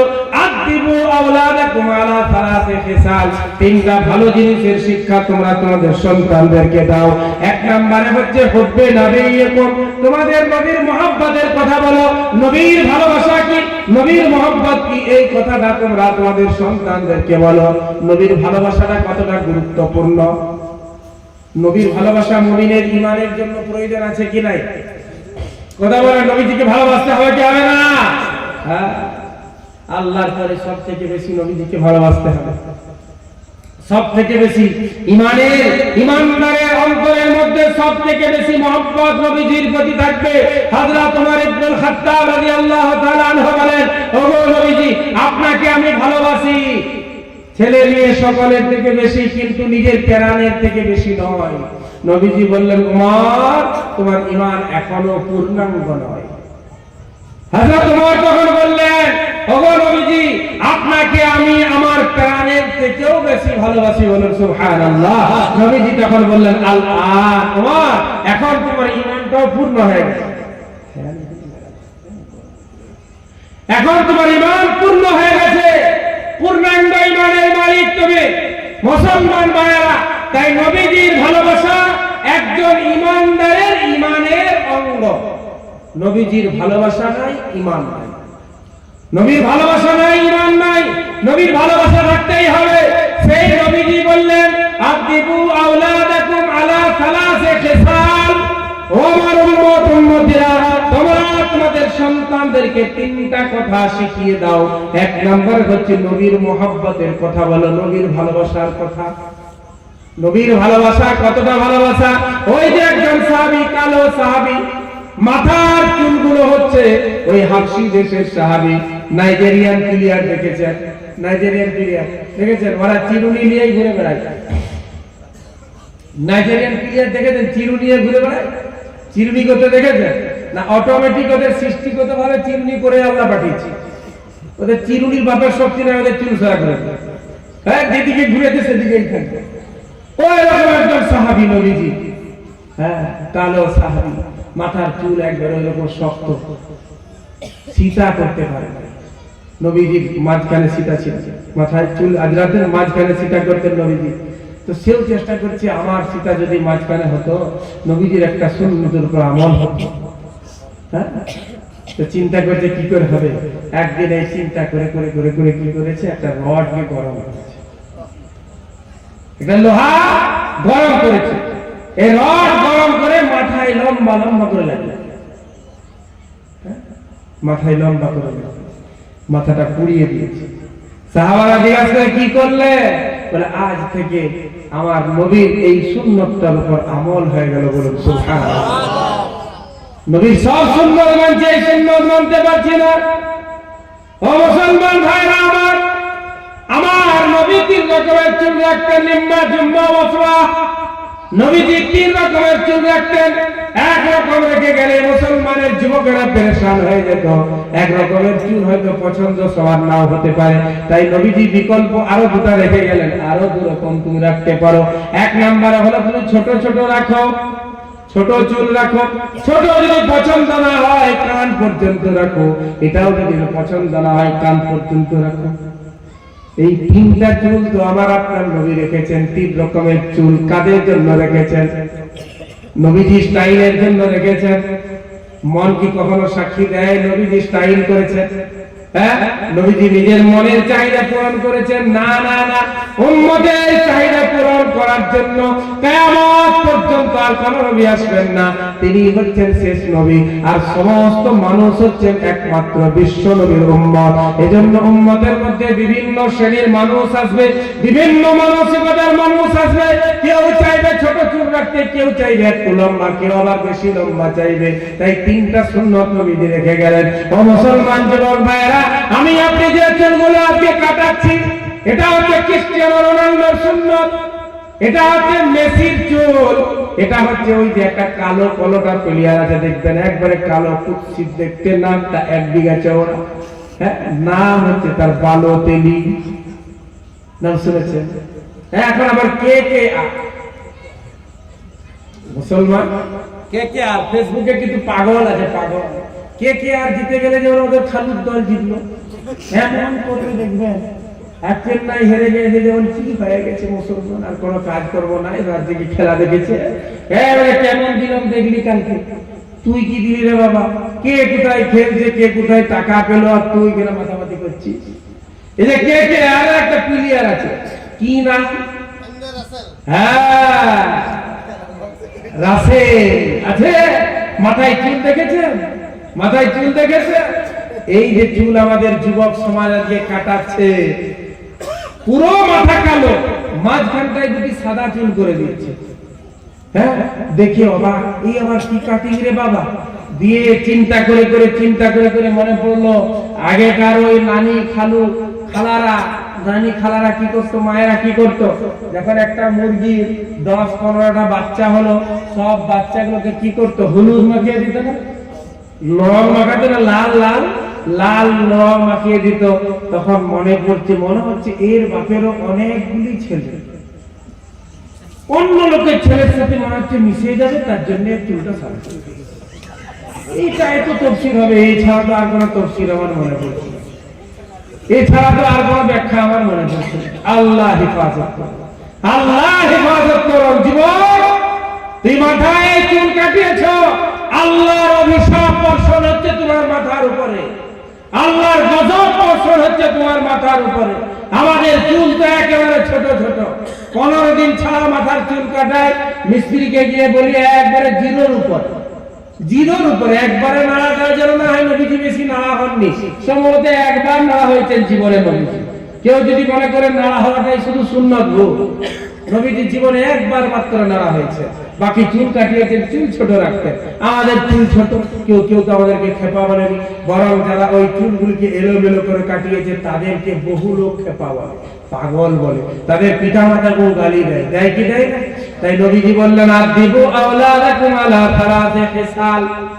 ও আমার উম্মতিরা, তোমরা তোমাদের সন্তানদেরকে একটা কথা শিখিয়ে দাও। কি শিক্ষা?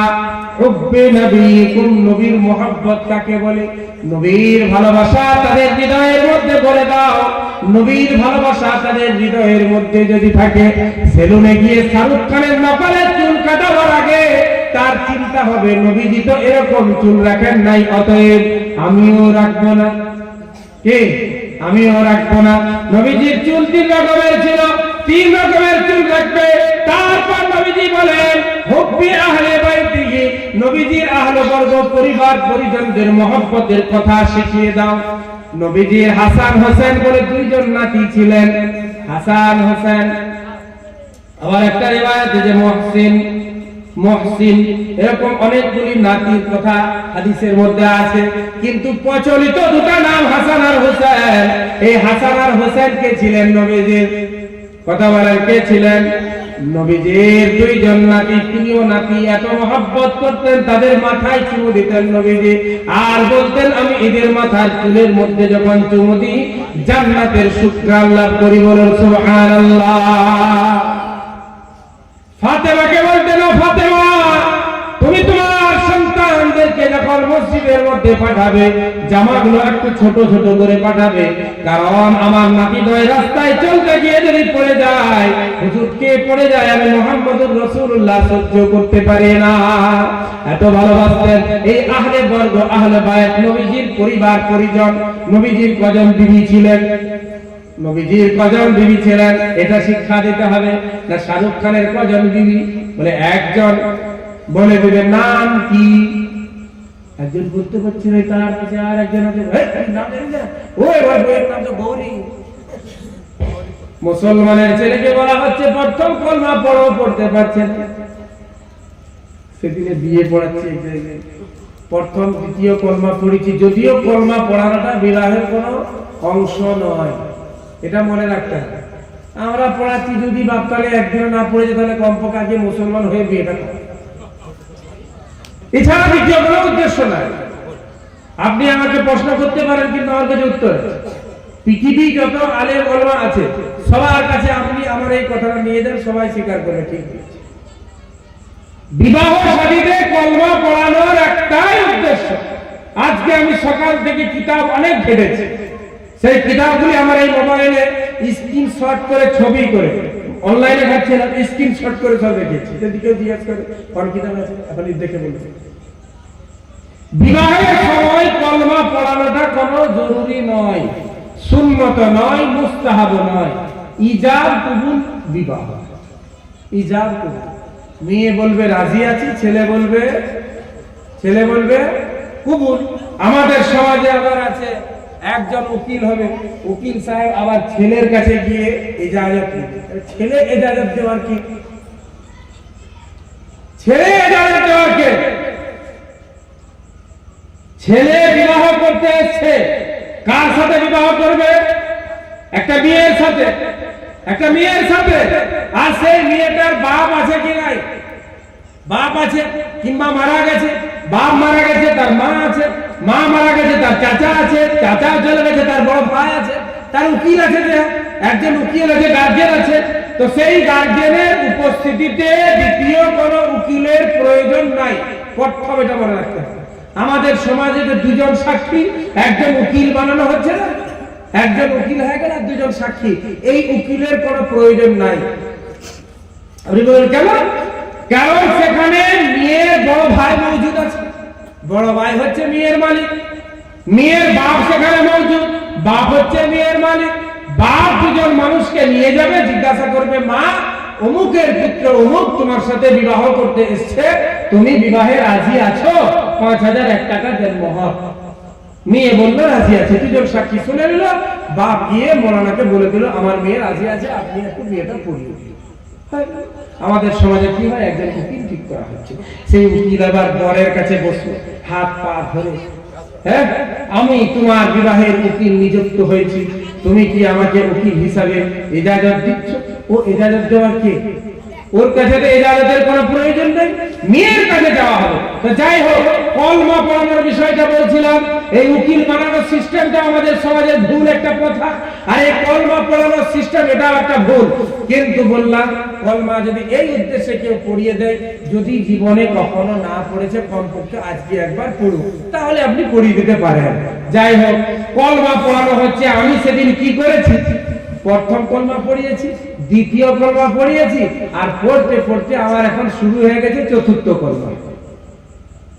চতুর্থ কলমা একটু কষ্ট, লা ইলাহা ইল্লাল্লাহু ওয়াহদাহু লা শারীকা লাহু লাহুল মুলকু ওয়া লাহুল হামদু ইহয়ি। এটা উচ্চারণ করতে পারছি না মুসলমানের ছেলে, আর তো উচ্চারণ করতে পারছি না, তো পড়তেই পারছি না।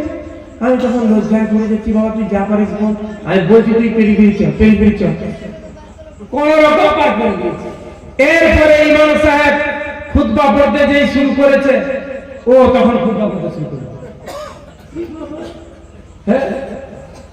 ইমাম সাহেব খুতবা পড়বে, বরকে কি আর খুতবা পড়তে হবে না? বর চুপচাপ বসবে, বর চুপচাপ বসে থাকবে। ইমাম খুতবা পড়ছে, ও পড়তে শুরু করে দিচ্ছে।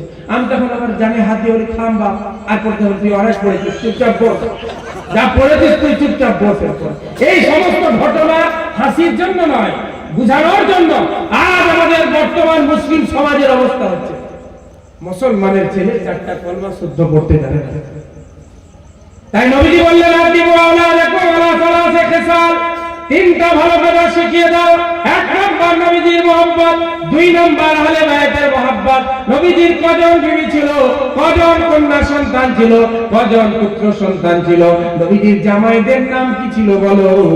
আহলে বাইতের মহব্বত, আহলে বর্গের মহব্বত, নবীদের পরিবার পরিজনদের মহব্বত। এই মহব্বতের দাবি এটা নয় মুহররমুল হারামের মাসে মুসলমানের ছেলে ঢোল তাবলা নিয়ে লাঠি খেলবে, এই মহররমে এটা করা যাবে না। নবীজির আহলে বাইতের মহব্বত, হাসান আর হুসেনের মহব্বত মানে ঢোল তাবলা মুসলমান খেলবে, লাঠি সোটা নিয়ে মুসলমান বেরিয়ে যাবে, এটা কিন্তু মহব্বতের দাবি নয়। মহব্বত আমার আপনার কাছে চাইছে যেটা, সেটা হচ্ছে হাসান আর হুসেন। একজনকে জহর দেওয়া হয়েছিল, বিষ দেওয়া হয়েছিল, আর একজনকে কারবালার প্রান্তরে নির্মমভাবে নির্যাতিত অবস্থায় তাকে মেরে ফেলা হয়েছিল, হত্যা করা হয়েছিল।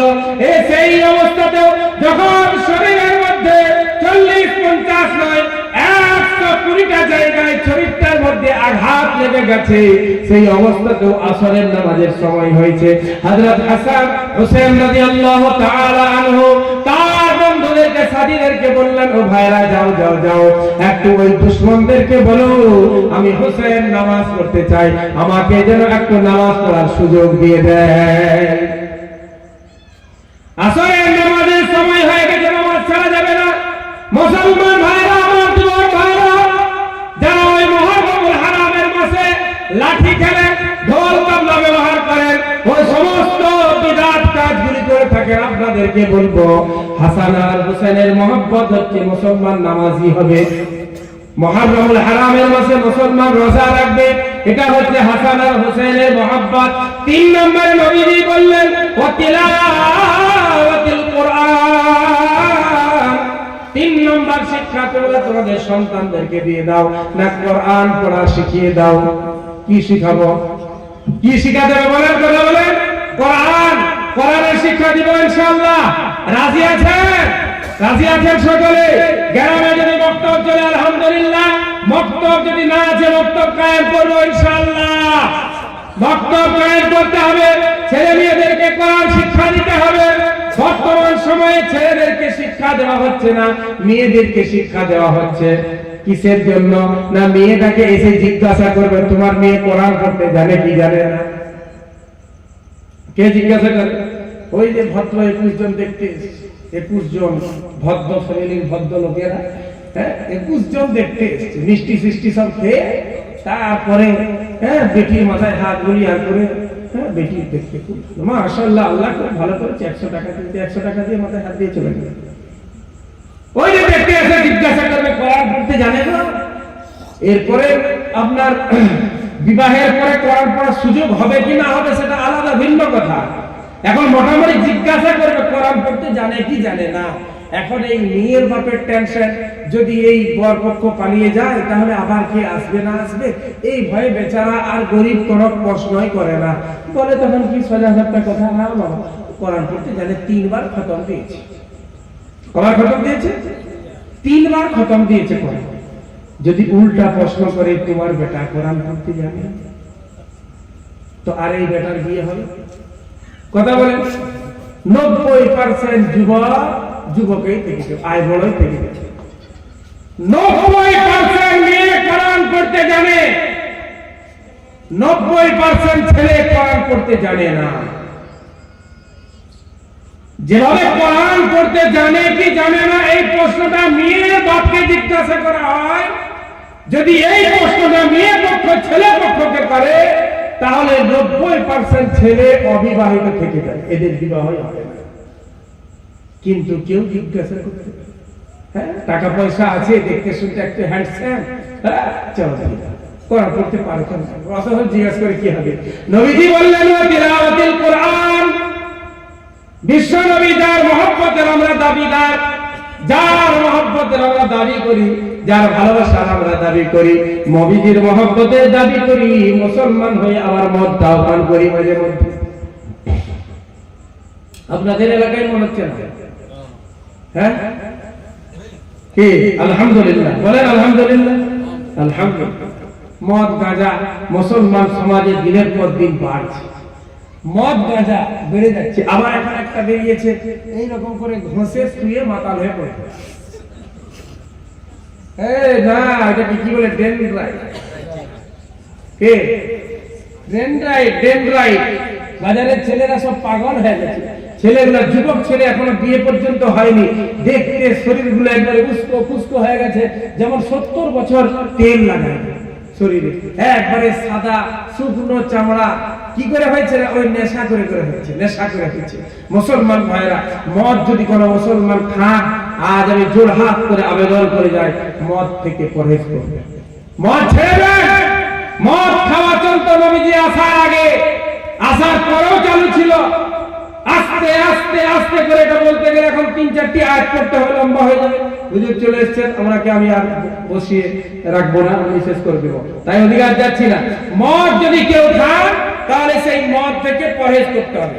হ্যাঁ 3টা আয়াতে আল্লাহ আস্তে আস্তে করে মদটাকে হারাম করে দিয়েছেন। কিভাবে? প্রশ্ন করা হলো মদ, আল্লাহ উত্তরে বললেন, ওগো নবী, এরা প্রশ্ন করছে আপনাকে, আপনি বলুন কুল ফীহিমা ইসমুন কাবীর, মদ পান করা বড় গুনাহ, ওয়া মানাফিউ লিন-নাস, আবার মানুষের জন্য কিছু লাভও আছে, ওয়া ইসমুহুমা আকবারু মিন নাফইহিমা, কিন্তু লাভের চেয়ে ক্ষতিটা বেশি। এক নাম্বার হযরত উমর রাদিয়াল্লাহু তাআলা আনহু মদ পান করতেন। হযরত উমর ইবনুল খাত্তাব মদ পান করতেন, কিন্তু ইসলাম ধর্ম গ্রহণ করার পরেই তিনি ছেড়ে দিয়েছিলেন, এবং তিনার মন চাইতো আল্লাহ মদটা একেবারে নিষিদ্ধ হয়ে গেলে ভালো হতো। যাই হোক এই আয়াতটা নাজিল হলো, কিন্তু এই আয়াতে আল্লাহ নিষেধ করলেন না, কিন্তু নিষেধের একটা ইঙ্গিত দিয়ে দিলেন। পরক্ষণে একদিন সাহাবারা নামাজ পড়তে দাঁড়িয়েছে, নামাজ পড়তে দাঁড়িয়ে কোরআনের আয়াত এলোমেলো করেছে, মানে পাল্টে গেছে, নামাজ ফাঁসি হয়ে গেছে। আল্লাহ কোরআনের আয়াত নাযিল করে দিলেন, ইয়া আইয়ুহাল্লাযীনা আমানু লা তাকরাবুস সালাহ ওয়া আনতুম সুকারা হাত্তা তা'লামু। ও সাহাবারা, মদ্যপ অবস্থায় নামাজের ধারে কাছেও যেও না। সাহাবারা বললেন ঠিক আছে, তাহলে এখনো মদটা হারাম হয়নি, খাওয়া চলবে, কিন্তু মদ খেয়ে নামাজ পড়তে যাওয়া যাবে না। আমাদের সমাজের কিছু যুবক বুড়ো আছে, দেখবেন মাগরিবের নামাজ পড়তে যাবে, টেনে টেনে যাচ্ছে, বিড়ি টেনে টেনে যাচ্ছে। বিড়িতে দুর্গন্ধ আছে না খুশবু আছে? এরে বাবা, বিড়ি যারা খায় ওদের সংসার কি করে হয়? টেনশনের বিষয়। হ্যাঁ, বিড়িও খায় আবার সংসারও আরামে হচ্ছে, খুব টেনশন লাগে, আবার চিন্তা হয় কি করে হয় রে বাবা, এত দুর্গন্ধ সহ্য করে কি করে? মসজিদে নামাজ পড়ে যদি মুখ দিয়ে নিঃশ্বাস ছেড়ে দেয়, ওই মসজিদের মেঝাড়া পর্যন্ত 3 দিন গন্ধ করে। তো ও নামাজির কাছে ফেরেশতা আসবে? কথা বলেন, ফেরেশতা আসবে? তাই নামাজি যদি কেউ বিড়ি খাচ্ছে, তো নামাজের সময়টাই পরহেজ করা দরকার আছে, মুখ পরিষ্কার করে মসজিদে যাবো ইনশাআল্লাহ। যাই হোক, সাহাবারা বললেন এখন মদ হারাম হয়নি, নামাজ পড়তে নিষেধ করা হয়েছে মদের অবস্থায়। মদের অবস্থায় নামাজ পড়া বন্ধ, নামাজের আগে মদ খাওয়া বন্ধ, হারাম হয়। তারপরে একদিন হযরত ওমর আমার মনের ইচ্ছা প্রকাশ করল, আল্লাহ একবারে হারাম হয়ে গেলে খুব ভালো হতো। তারপর নাজিল হলো কোরআনের আয়াত, 7 নাম্বার পারা, সূরাতুল মাইদা, একেবারে 7 নাম্বার পারা, 2 নাম্বার পৃষ্ঠার প্রথম লাইন, ইয়া আইয়ুহাল্লাযীনা আমানু ইন্নাল খামরা ওয়াল মাইসিরা ওয়াল আনসাব ওয়াল আজলাম রিজসুম মিন আমালিশ শাইতান ফাজতানিবু। ও ইমানদারেরা, মদ, জুয়া, লটারি, ভাগ্য নির্ধারণকারী তীর, এই যে সব কিছু, এগুলি আমি আল্লাহ রাব্বুল আলামিন ঘোষণা করছি রিজসুম, নাপাক, মিন আমালিশ শাইতান, শয়তানের কাজ, ফাজতানিবু, তোমরা পরহেজ করো, ছেড়ে দাও। হারাম, মদ হারাম হয়ে গেল। মুসলমান ভাইরা, আজ 1400 বছর পেরিয়ে গেল, আজ ঘরে ঘরে আলেম, সমাজে সমাজে আলেম, মসজিদে মসজিদে আলেম, মোবাইলে মোবাইলে আমাদের বয়ান বক্তব্য শুনি, তারপরেও মুসলমানের ছেলে মদ পান করবে, এটা মেনে নেওয়া যায় না। তাই হাত জোড় করে বলি, যদি কেউ মদ খান, মদ ছেড়ে দেবেন, মদ থেকে পরহেজ করবেন, জুয়া থেকে পরহেজ করবো ইনশাআল্লাহ, লটারি কাটা থেকে, লটারি বিক্রি থেকে পরহেজ করবো ইনশাআল্লাহ। মুহররমুল হারামের মাসে যে সুন্নত কাজগুলি আছে সেগুলি করব, যেগুলি বিদআত আছে সেগুলি বর্জন করব ইনশাআল্লাহ। আল্লাহ পাক আমাকে আপনাকে সকলকে বলা শোনা তার প্রতি আমল করার তৌফিক দান করুন, আমিন। আমি এই বলে নিজের সংক্ষিপ্ত বক্তব্য শেষ করলাম। আল্লাহ পাক আমাদের সকলকে বলা শোনা তার প্রতি আমল করা, বলার মধ্যে আমার বিশেষ করে বলি, যদি বড় ছোট কথা যেটা হয়তো আপনার অন্তরের মধ্যে আঘাত লেগেছে, দাগ টেনে দিয়েছে, দয়া করে আমাকে ছেলে মনে করে, বন্ধু মনে করে ক্ষমা করবেন। আর যদি পারেন তাহলে এখন মসজিদে যাচ্ছি, গিয়ে আমার কাছে 2 মিনিট বসবেন, ইনশাআল্লাহ আপনার মনের যে প্রশ্ন, সেই প্রশ্ন সেটাও ইনশাআল্লাহ আমার কথা শুনবেন, আমি বলবো, দূর হয়ে যাবে। আল্লাহ পাক আমাকে আপনাকে সকলকে বলা শোনা তার প্রতি আমল করার তৌফিক দান করুন, আমিন। ওয়া আখিরু দাওয়ানা আলহামদুলিল্লাহি রাব্বিল আলামিন। আসসালামু আলাইকুম ওয়া রাহমাতুল্লাহি ওয়া বারাকাতুহু। মাশাআল্লাহ, সাউন্ড দে, সাউন্ড দে, চালু রাখো বাবা। আসসালামু আলাইকুম।